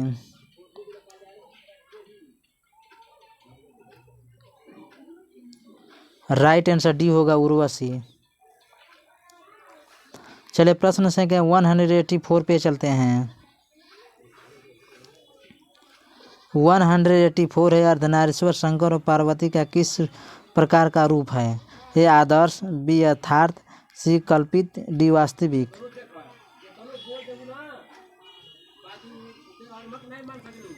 Right answer C होगा कल्पित। चलिए प्रश्न संख्या 185 पे चलते हैं। 185 है कामनी अपने साथ क्या लाती हैं? ए यामिनी की शांति, बी तप्त धूप, सी ज्वाला, डी शीतल हवा।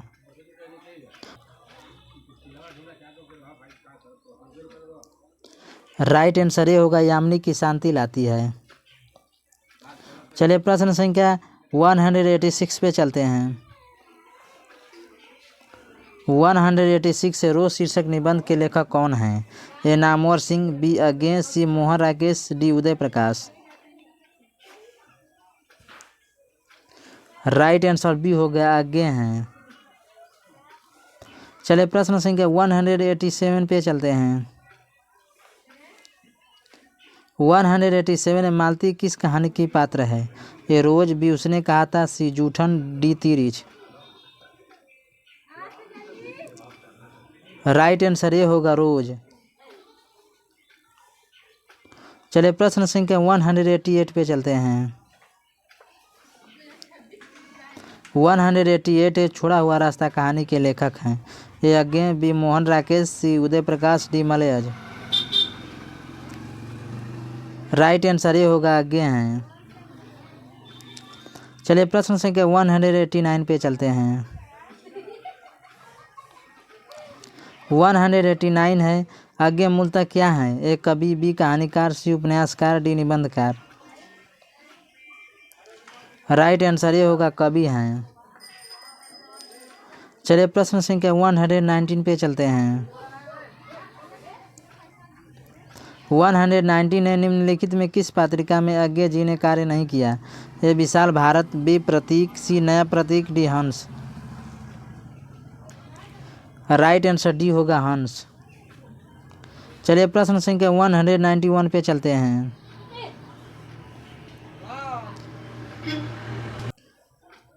191 है, लेखक कितने वर्ष बाद मालती से मिलने आया था? ए 8, बी 10, सी 4, डी 2।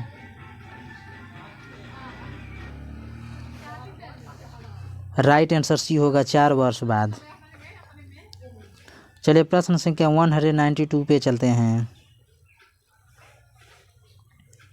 192 है, मालती के पति किस व्यवसाय से जुड़े हैं? ए डॉक्टर, बी वकील, C engineer, D clerk.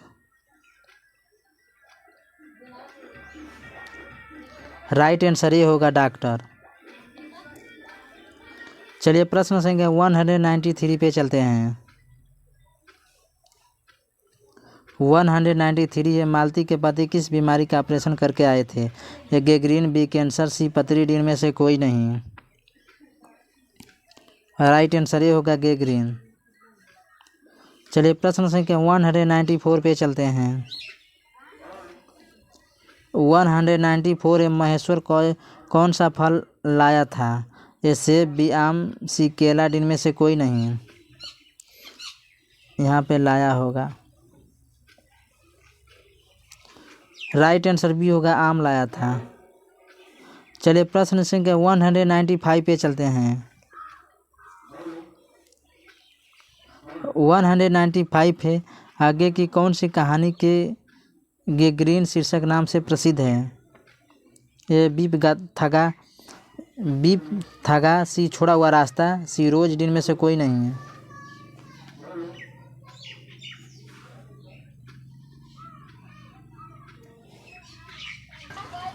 Right answer C होगा रोज। राइट आंसर सी होगा। चलिए प्रश्न संख्या 196 पे चलते हैं। 196 है, अज्ञे जी ने इंटर कहाँ से किया? Punjab college, B Madras Christian college, C Forman college, D Lahore. Right answer B होगा मद्रास क्रिश्चियन कॉलेज से किया था। चलिए प्रश्न संख्या 197 पे चलते हैं। 197 है, एक लेख और एक पत्र के लेखक हैं। A Bhagat Singh, B Namvar Singh, C Ramdhari Singh Dinkar, D Mohan Rakesh. Right answer ये होगा भगत सिंह हैं। चलिए 198 पे चलते हैं। 198 है, भगत सिंह का जन्म कब हुआ? ए 1907, बी 1906, सी 1910, डी 1912।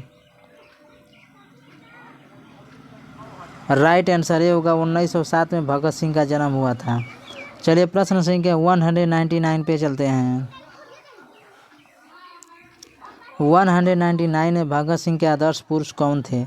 ए स्वर्ण सिंह, बी अजीत सिंह, सी करतार सिंह सराबा, डी गणेश शंकर विद्यार्थी। राइट आंसर सी होगा करतार सिंह सराबा थे। चलिए प्रश्न संख्या 200 पे चलते हैं। 200 यानी कि 200 पे चलते हैं। 200 प्रश्न है, भगत सिंह के हृदय में किस भावना का कोई स्थान नहीं है? ए क्रोध, बी लोभ, सी अहंकार, डी प्रेम। राइट आंसर डी होगा प्रेम का कोई स्थान नहीं है। दोस्तों देखिए टोटल 200 प्रश्न थे जो चैप्टर बाय चैप्टर थे। अब 200 प्रश्न कराएंगे जो कि व्याकरण से हैं।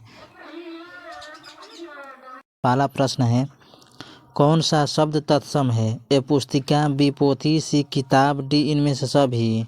आपको उत्तर पता है दोस्तों, कमेंट में देते चलिएगा।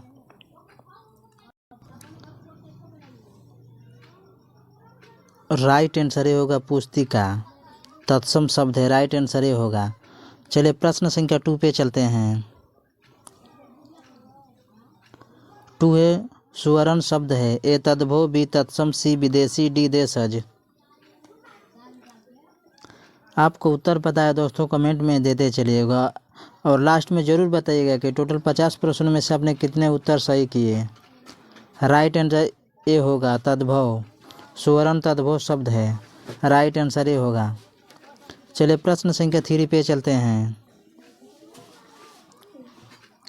3 है लज्जा शब्द है। ए तद्भव, बी तत्सम, सी विदेशी, डी देशज। राइट आंसर बी होगा तत्सम शब्द है। लज्जा तत्सम शब्द है, राइट आंसर बी होगा। चलिए प्रश्न संख्या 4 पे चलते हैं।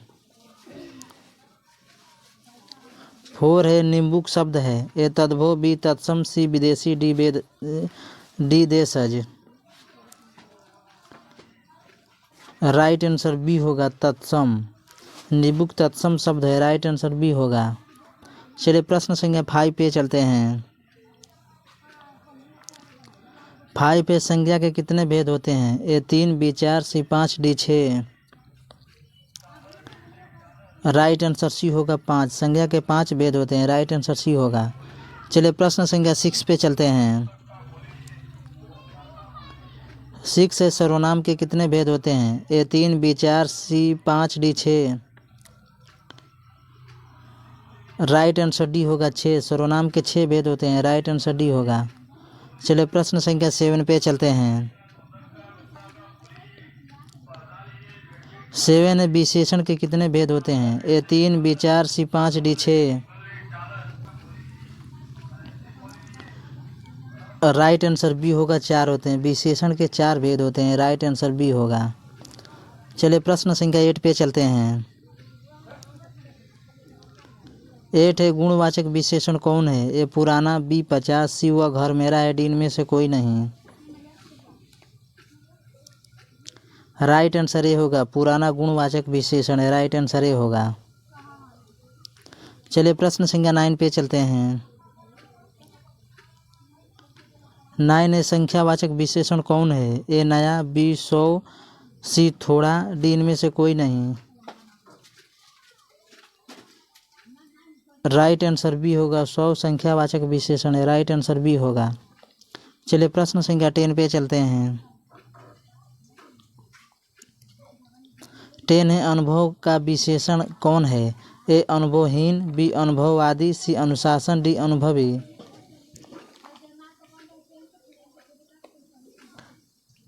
राइट आंसर डी होगा अनुभवी अनुभव का विशेषण है, राइट आंसर डी होगा। चलिए प्रश्न संख्या 11 पे चलते हैं। 11 है अनुशासन का विशेषण कौन है। ए अनुशासनकारी, बी अनुशासनहीन, सी अनुशासित, डी इनमें से कोई नहीं। राइट आंसर सी होगा अनुशासित। अनुशासन का विशेषण अनुशासित होता है, राइट आंसर सी होगा। चलिए प्रश्न संख्या 12 पे चलते हैं। 12 है अपमान का विशेषण कौन है। ए अपमानी, बी अपमानित, सी अपमानकारी, डी इनमें से कोई नहीं। राइट आंसर बी होगा अपमानित। अपमान का विशेषण अपमानित होता है, राइट आंसर बी होगा। चलिए प्रश्न संख्या 13 पे चलते हैं। 13 है आधार का विशेषण कौन है। ए आधारणीय, बी आधारिक, सी अवरोध, डी आधारित। राइट आंसर डी होगा आधारित। आधार का विशेषण आधारित होता है, राइट आंसर डी होगा। चलिए प्रश्न संख्या 14 पे चलते हैं। 14 है आरंभ का विशेषण कौन है। ए आरंभिक, बी आरंभणीय, सी अवरोध, डी आरंभशील। राइट आंसर ए होगा आरंभिक। आरंभ का विशेषण आरंभिक होता है, राइट आंसर ए होगा। चलिए प्रश्न संख्या 15 पे चलते हैं। 15 है भूगोल का विशेषण कौन है।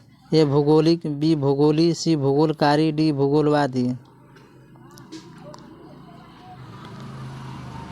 राइट आंसर ये होगा, भौगोलिक होता है। भूगोल का विशेषण भौगोलिक होता है। राइट आंसर ये होगा। चलिए प्रश्न संख्या 16 पे चलते हैं।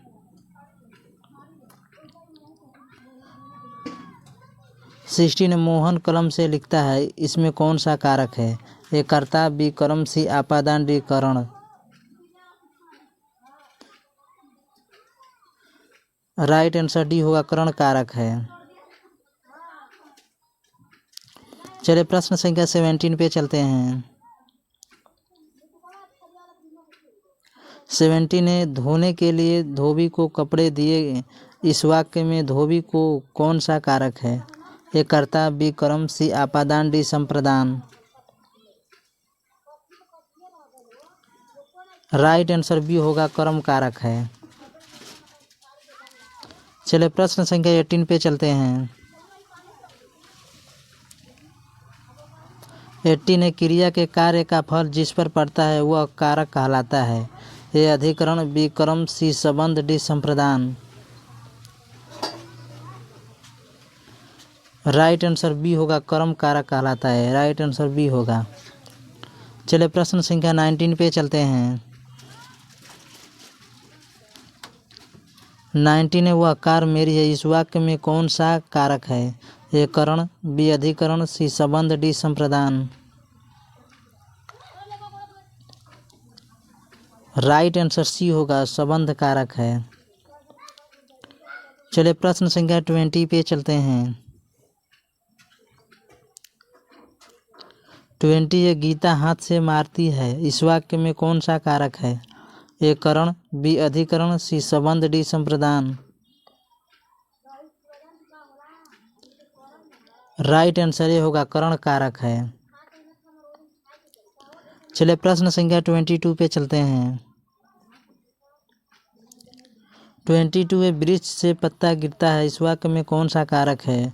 आपको उत्तर पता है, कमेंट में देते चलिएगा।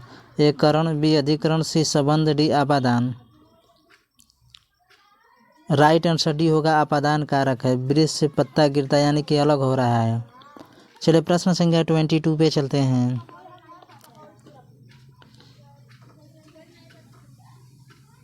22 है, तोता डाली पर बैठा है। इस वाक्य में कौन सा कारक है?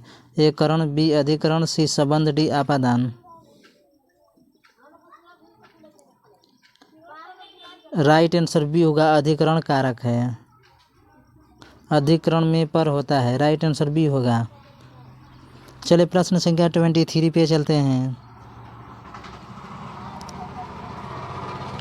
23 संधि के कितने भेद होते हैं? ए 1, बी 2, सी 3, डी 4। राइट आंसर सी होगा, संधि के 3 भेद होते हैं। चलिए प्रश्न संख्या 24 पे चलते हैं। 24 है, यशोधरा का संधि विच्छेद है। ए यश प्लस धारा, बी यश प्लस धारा, सी यश प्लस धारा, डी इनमें से कोई नहीं है।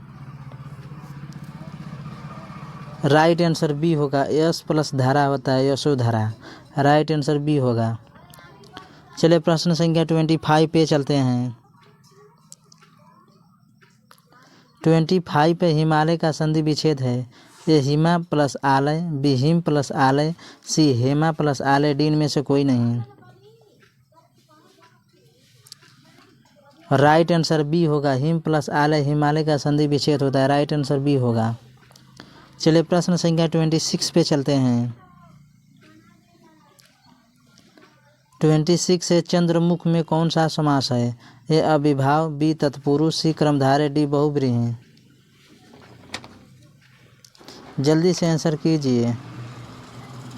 राइट आंसर सी होगा, कर्मधारय समास है। चंद्रमुख कर्मधारय समास है। राइट आंसर सी होगा। चलिए प्रश्न संख्या 27 पे चलते हैं। 27 है, लंबोदर में कौन सा समास है? ए अविभाव, बी तत्पुरुष, सी कर्मधारय, डी बहुव्रीहि। राइट आंसर डी होगा, लंबोदर बहुव्रीहि समास है। Right answer D. चलिए प्रश्न संख्या 28 पे चलते हैं। 28 है राजा रानी में कौन सा समास है? ए अभिभाव, बी द्वंद्व, सी क्रमधारय, डी बहुव्रीहि। राइट आंसर बी होगा, द्वंद्व समास है। राजा रानी द्वंद्व समास है, राइट आंसर बी होगा। चलिए प्रश्न संख्या 29 पे चलते हैं। 29 है धीरे धीरे में कौन सा समास है? ए अभिभाव, बी द्वंद्व, सी क्रमधारय, डी बहुव्रीहि।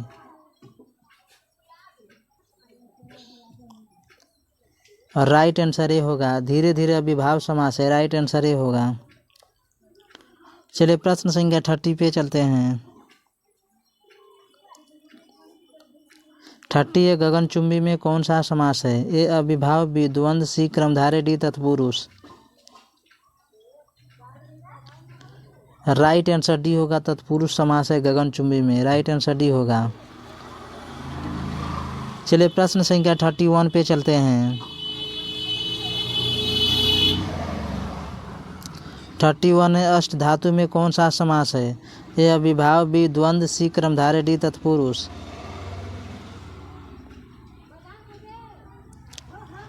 राइट आंसर सी होगा, क्रमधारय समास है अष्ट धातु में, राइट आंसर सी होगा। चलिए प्रश्न संख्या 32 पे चलते हैं। 32 है एड़ी चोटी में कौन सा समास है? ए अभिभाव, बी द्वंद्व, सी क्रमधारय, डी तत्पुरुष।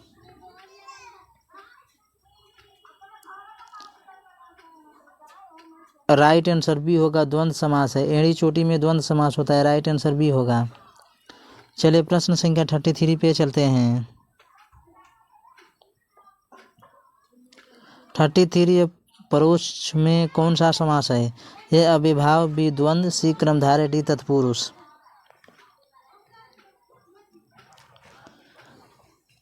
राइट आंसर ए होगा, अभिभाव समास है। परोक्ष में अभिभाव समास होता है, राइट आंसर ए होगा। चलिए प्रश्न संख्या 34 पे चलते हैं। 34 है भरपेट में कौन सा समास है? ए अभिभाव, बी द्वंद्व, सी क्रमधारय, डी तत्पुरुष। राइट आंसर ए होगा, अभिभाव समास। भरपेट में अभिभाव समास होता है, राइट आंसर ए होगा। चलिए प्रश्न संख्या 35 पे चलते हैं। 35 है चंद्रशेखर में कौन सा समास है? ए अभिभाव, बी द्वंद्व, सी क्रमधारय, डी बहुव्रीहि। राइट आंसर बी होगा, बहुव्रीहि। चंद्रशेखर बहुव्रीहि समास है, राइट आंसर डी होगा। चलिए प्रश्न संख्या 36 पे चलते हैं। 36 से बीड़ा पाड़ी में कौन सा समास है? ए अभिभाव, बी द्वंद्व, सी क्रमधारय, डी बहुव्रीहि। राइट आंसर डी होगा, बहुव्रीहि समास है। बीड़ा पाड़ी सरस्वती जी को कहते हैं, राइट आंसर बी होगा, राइट आंसर डी होगा। चलिए प्रश्न संख्या 37 पे चलते हैं। 37 है परमेश्वर में कौन सा समास है? ए अभिभाव, बी द्वंद्व, सी क्रमधारय, डी बहुव्रीहि। राइट आंसर सी होगा, क्रमधारय। परमेश्वर में क्रमधारय समास है, राइट आंसर सी होगा। चलिए प्रश्न संख्या 38 पे चलते हैं। 38 है छमाही में कौन सा समास है? ए अभिभाव, बी द्विगु, सी क्रमधारय, डी बहुव्रीहि। राइट आंसर बी होगा, द्विगु समास। छमाही में द्विगु समास है, राइट आंसर बी होगा। चलिए प्रश्न संख्या 39 पे चलते हैं। 39 है चौराहा में कौन सा समास है? ए अभिभाव, बी द्विगु, सी क्रमधारय, डी बहुव्रीहि। राइट आंसर सी होगा, क्रमधारय। चौराहा में क्रमधारय समास होता है, राइट आंसर सी होगा। चलिए प्रश्न संख्या 40 पे चलते हैं। 40 है दयाहीन में कौन सा समास है? ए अभिभाव, बी द्विगु, सी क्रमधारय, डी तत्पुरुष। राइट आंसर डी होगा, दयाहीन में तत्पुरुष समास है, राइट आंसर डी होगा। चलिए प्रश्न संख्या 41 पे चलते हैं। 41 है, अतिकाल में कौन सा उपसर्ग है? ए इति, बी आदि, सी अति, डी काल। उपसर्ग में पहला अक्षर होता है, इसमें जोड़ा बनता है तो पहला अक्षर। आपका राइट आंसर सी होगा, अति होगा। अति प्लस काल होता है, अति का। राइट आंसर सी होगा। चलिए प्रश्न संख्या 43 पे चलते हैं।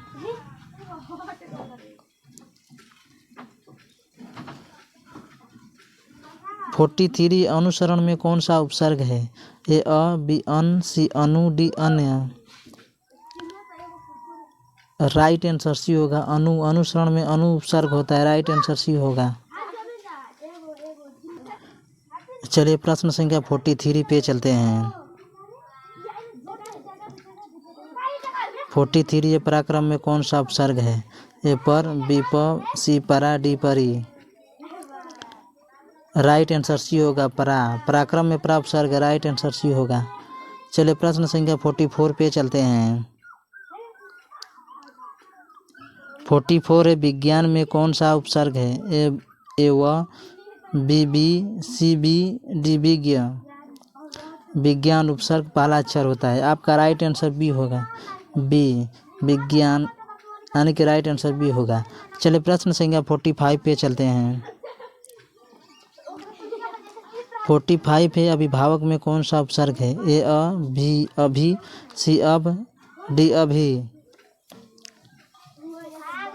राइट आंसर बी होगा, अभी उपसर्ग होगा, राइट आंसर बी होगा अभिभावक में। चलिए प्रश्न संख्या 46 पे चलते हैं। 46 से उपकार में कौन सा उपसर्ग है? ए अप, बी उ, सी उप, डी अक। उप प्लस कार, यानी कि राइट आंसर आपका सी होगा, उपकार। राइट आंसर सी होगा। चलिए प्रश्न संख्या 47 पे चलते हैं। 47 है, परिक्रम में कौन सा उपसर्ग है? ए परी, बी पर, सी परी, डी पर। राइट आंसर सी होगा, परी। परी प्लस क्रम होता है, परिक्रम। राइट आंसर सी होगा। चलिए प्रश्न संख्या 48 पे चलते हैं। 48 है, पढ़ाई में कौन सा प्रत्यय है? ए ई, बी ढाई, सी आई, डी आई। पढ़ाई प्रत्यय में पीछे का अक्षर होता है, राइट आंसर सी होगा, आई, पढ़ाई। राइट आंसर सी होगा। चलिए प्रश्न संख्या 49 पे चलते हैं।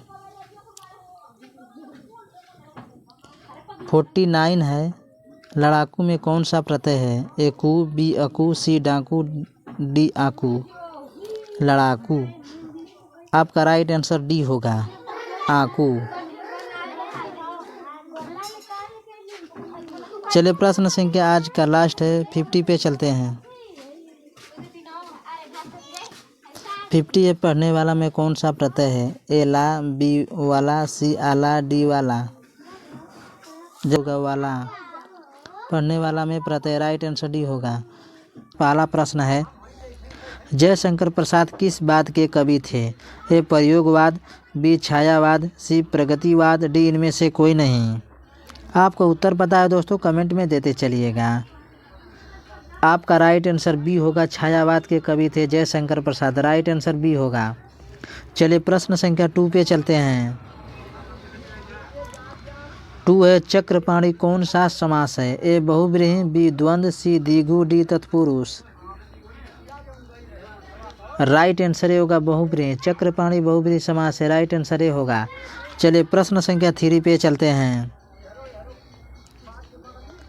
3 है, जो स्त्री अभिनय करती हो के लिए एक शब्द है? ए नर्तकी, बी गायिका, सी अभिनेत्री, डी गायिका नायिका। आपका राइट आंसर सी होगा, अभिनेत्री। जो स्त्री अभिनय करती हो उसके लिए एक शब्द है अभिनेत्री। राइट आंसर सी होगा। चलिए प्रश्न संख्या 4 पे चलते हैं। 4 है, प्यारे नन्हे बेटे को कविता में लोहा किसका प्रतीक है? ए धर्म का, बी कर्म का, सी मशीन का, डी युद्ध का। आपका राइट आंसर बी होगा, कर्म का प्रतीक है। राइट आंसर बी होगा। चलिए प्रश्न संख्या 5 पे चलते हैं। 5 है, काठ का सपना किसके द्वारा लिखी गई है? ए गजानन माधव मुक्तिबोध, बी रघुवीर सहाय, सी ज्ञानेंद्र पति, डी विनोद कुमार शुक्ल। आपका राइट आंसर ये होगा गजानन माधव मुक्तिबोध के द्वारा लिखी गई। राइट आंसर ये होगा। चलिए प्रश्न संख्या 6 पे चलते हैं। 6 विभागीय शब्द में प्रत्यय है। ए य, बी य, सी य, डी गी य। दोस्तों आपको उत्तर पता है कमेंट में देते चलिएगा। अब प्रत्यय का देखिए पीछे का होता है विभागीय। आपका राइट आंसर बी होगा। चलिए प्रश्न संख्या 7 पे चलते हैं। 7 है भवन शब्द है। ए स्त्रीलिंग, बी पुल्लिंग, सी उभयलिंग, डी इनमें से कोई नहीं।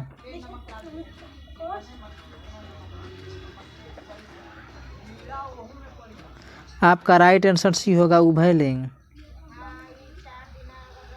भवन उभयलिंग शब्द है। राइट आंसर सी होगा। चलिए प्रश्न संख्या 8 पे चलते हैं।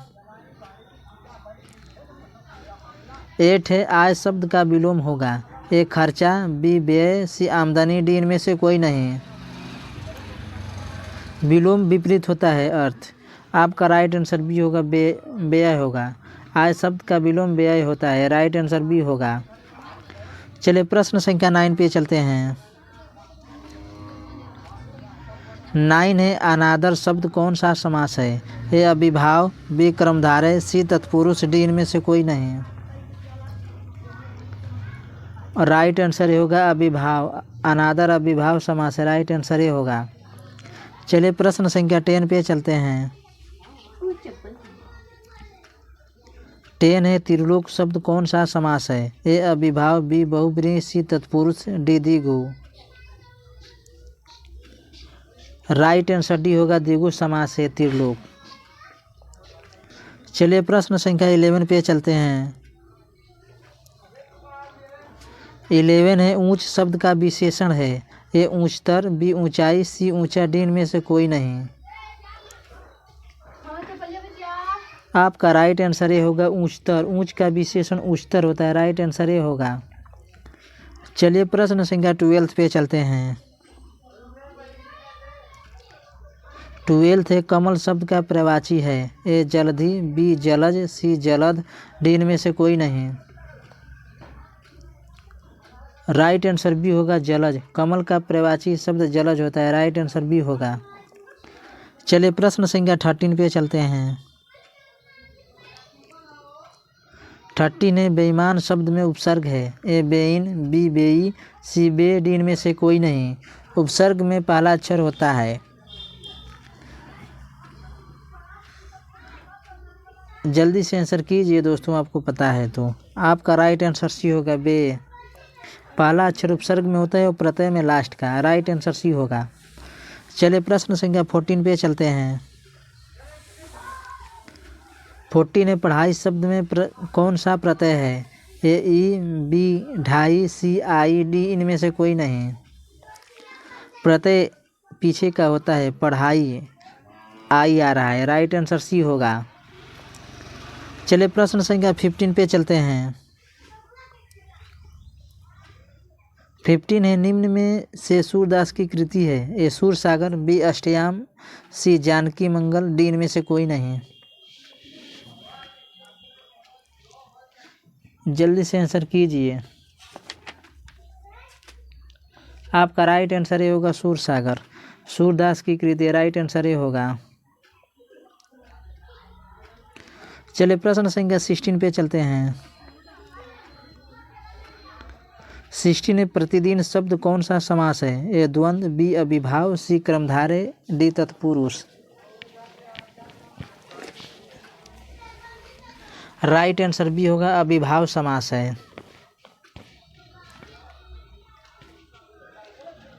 चलिए प्रश्न संख्या 17 पे चलते हैं। 17 आम शब्द है। ए स्त्रीलिंग, बी पुल्लिंग, सी उभयलिंग, डी इनमें से कोई नहीं।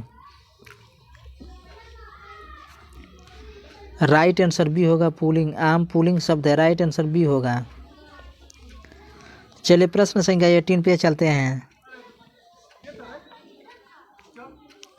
18 है विनय पत्रिका की भाषा है। A Bhojpuri, B Maithili, C Awadhi, D Antarvedi Brajbhasha. Right answer D होगा, अंतर्वेदी ब्रजभाषा है विनय पत्रिका की भाषा। राइट आंसर डी होगा। चलिए प्रश्न संख्या 19 पे चलते हैं। 19 है जयप्रकाश नारायण को किसका दलाल कहा गया? ए अमेरिका, बी ब्रिटेन, सी रूस, डी जापान। राइट आंसर ये होगा, अमेरिका का दलाल कहा गया। राइट आंसर ये होगा। चलिए प्रश्न संख्या 20 पे चलते हैं। 20 है जगदीश चंद्र माथुर का जन्म कब हुआ था? ए 16 जुलाई 1917 को, बी 16 जुलाई 1918 को, सी 17 अगस्त 1917 को, डी 20 सितंबर 1917 को। राइट आंसर ये होगा, 16 जुलाई 1917 को जगदीश चंद्र माथुर का जन्म हुआ था। राइट आंसर ये होगा। चलिए प्रश्न संख्या 21 पे चलते हैं। 21 युद्ध और शांति किस समस्या पर लिखी गई काव्य कृति है? ए कुरुक्षेत्र, बी रसीम रथी, सी परशुराम की प्रतीक्षा, डी इनमें से सभी। राइट आंसर सी होगा, परशुराम की प्रतीक्षा। चलिए प्रश्न संख्या 22 पे चलते हैं। 22 है अर्धनारीश्वर किस विद्या से संबंध है? ए निबंध, बी एकांकी, सी कहानी, डी इनमें से कोई नहीं। राइट आंसर ये होगा, निबंध। चलिए प्रश्न संख्या 23 पे चलते हैं।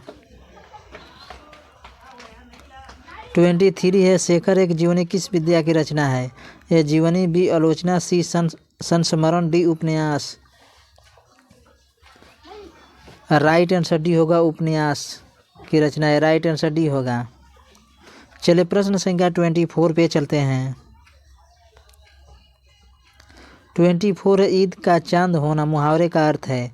ए नींद नहीं आना, बी गायब हो जाना, सी बहुत दिनों पर दिखना, डी परेशान होना। आपको उत्तर पता है दोस्तों, कमेंट में देते चलिएगा। आपका राइट आंसर सी होगा, बहुत दिनों पर दिखना। चलिए प्रश्न संख्या 25 पे चलते हैं। 25 है गुण शब्द का विलोम है? ए गलती, बी कमी, सी दोष, डी गुणी। राइट आंसर सी होगा, दोष। गुण शब्द का विलोम दोष होता है। राइट आंसर सी होगा। विलोम का मतलब विपरीत होता है, उल्टा। चलिए प्रश्न संख्या 26 पे चलते हैं। 26 से नमक शब्द का विशेषण है? ए नमकीन, बी नमकीला, सी निमकाइन, डी निमकी। राइट आंसर ये होगा, नमकीन। नमक शब्द का विलोम नमकीन होता है। राइट आंसर ये होगा। चलिए प्रश्न संख्या 27 पे चलते हैं। 27 एक कृत्रिम शब्द का विलोम है? ए प्रकृत, बी कृत, सी क्रूर, डी इनमें से कोई नहीं। राइट आंसर होगा, प्रकृत। कृत्रिम शब्द का विलोम प्रकृत होता है। विलोम का शब्द ही मतलब ही उल्टा होता है। राइट आंसर ये होगा। चलिए प्रश्न संख्या 28 पे चलते हैं। 28 है गिरा हुआ के लिए एक शब्द है? ए प्रत्यागत, बी भयभीत, सी पतित, डी इनमें से कोई नहीं। राइट आंसर सी होगा, पतित होता है। चलिए प्रश्न संख्या 29 पे चलते हैं।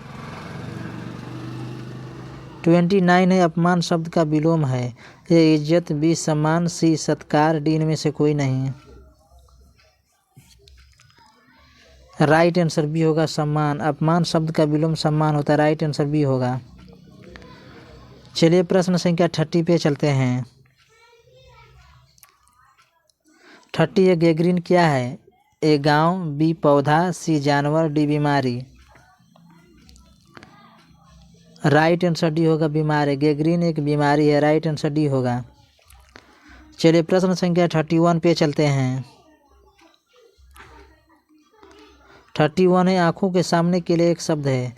ए बगल, बी प्रत्यक्ष, सी परीक्षण, डी इनमें से कोई नहीं। राइट आंसर बी होगा, प्रत्यक्ष होता है। आंखों के सामने के लिए एक शब्द, राइट आंसर बी होगा। चलिए प्रश्न संख्या 32 पे चलते हैं। 32 तार सप्तक के संपादक कौन हैं? A Mohan Rakesh, B Balkrishna Bhatt, C Chandradhar Sharma Guleri, D Agyeya. Right answer D होगा, अज्ञे जी हैं तार सप्तक के संपादक, राइट आंसर डी होगा। चलिए प्रश्न संख्या 33 पे चलते हैं।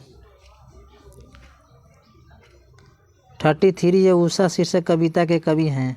ए सुमित्रा नंदन पंत, बी ज्ञानेंद्र पति, सी Suryakant Tripathi, D Shamsher Bahadur Singh. Right answer D होगा, शमशेर बहादुर सिंह हैं। चलिए प्रश्न संख्या 34 पे चलते हैं। 34 है भगवान श्री कृष्ण किस कवि के पूज्य थे? ए तुलसीदास के, बी जयसी के, सी कबीर दास के, डी सूरदास के। राइट आंसर डी होगा, सूरदास के पूज्य थे। चलिए प्रश्न संख्या 35 पे चलते हैं। 35 है अंधे की लकड़ी मुहावरे का अर्थ है। एकमात्र सहारा, बी बिल्कुल असहाय होना, सी लकड़ी के सहारे चलना, डी कमज़ोर होना। आपका राइट आंसर ये होगा, एकमात्र सहारा। चलिए प्रश्न संख्या 36 पे चलते हैं।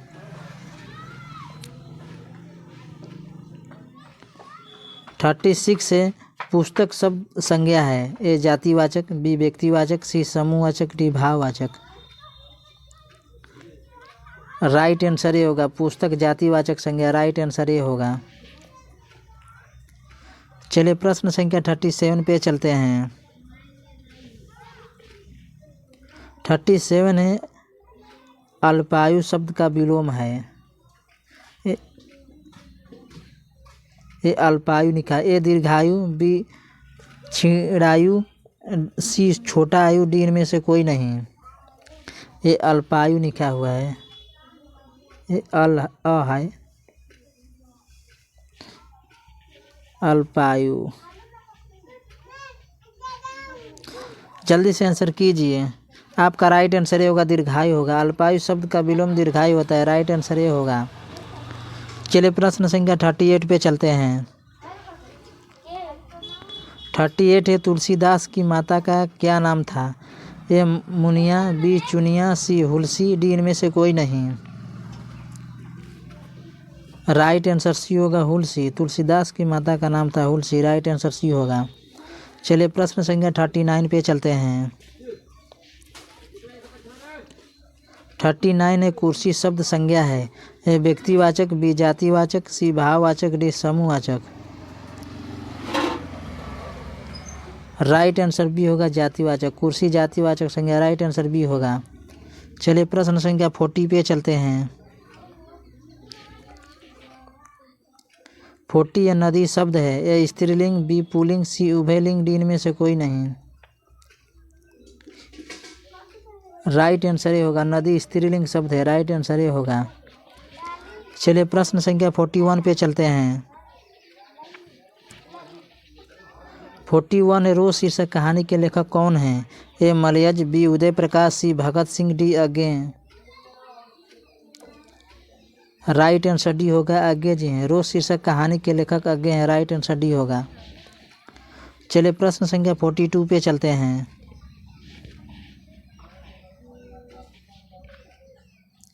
42 है अशोक वाजपेयी किस काल के कवि हैं?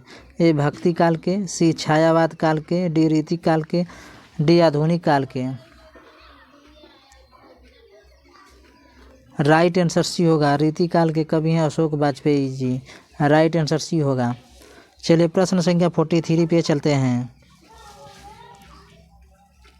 43 ये काठ मारना मुहावरे का अर्थ है।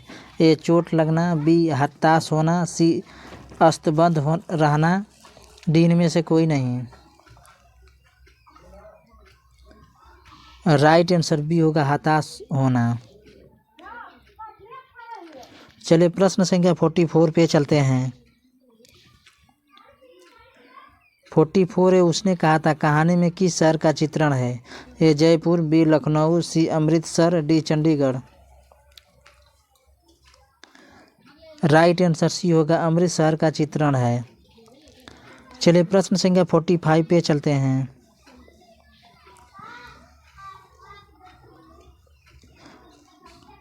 45 है अग्र शब्द का विलोम है। ए अनुज, बी छोटा, सी पिछला, डी में से कोई नहीं है। आपको उत्तर पता है दोस्तों, कमेंट में देते चलिएगा और लास्ट में ज़रूर बताइएगा कि टोटल 50 प्रश्नों में से आपने कितने उत्तर सही किए। आपका राइट आंसर ये होगा अनुज। अग्र शब्द का विलोम अनुज होता है, राइट आंसर ये होगा। चलिए प्रश्न संख्या 46 पे चलते हैं। 46 से दर्शन या शब्द में प्रत्यय है। ए य, बी य, सी य, डी अन्य।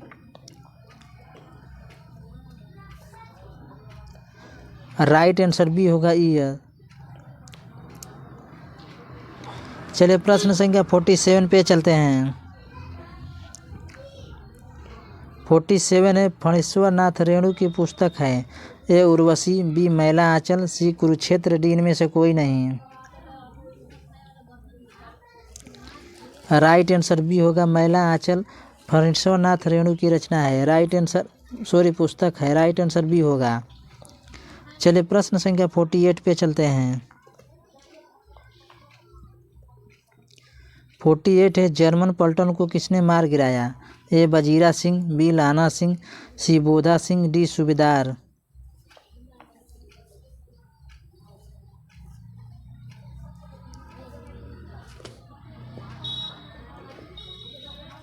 आपका राइट आंसर सी होगा, बोधा सिंह ने मार गिराया था, राइट आंसर सी होगा। चलिए प्रश्न संख्या 49 पे चलते हैं। 49 है कवितावली के रचनाकार हैं। A Surdas, B Tulsidas, C Kabirdas, D Nabhadas. Right answer B होगा, तुलसीदास कवितावली के रचनाकार है, राइट आंसर बी होगा। चलिए प्रश्न संख्या 50 पे चलते हैं। 50 है यथा समय कौन सा समास है? ए द्विगु, बी द्वंद्व, सी अविभाव, डी तत्पुरुष।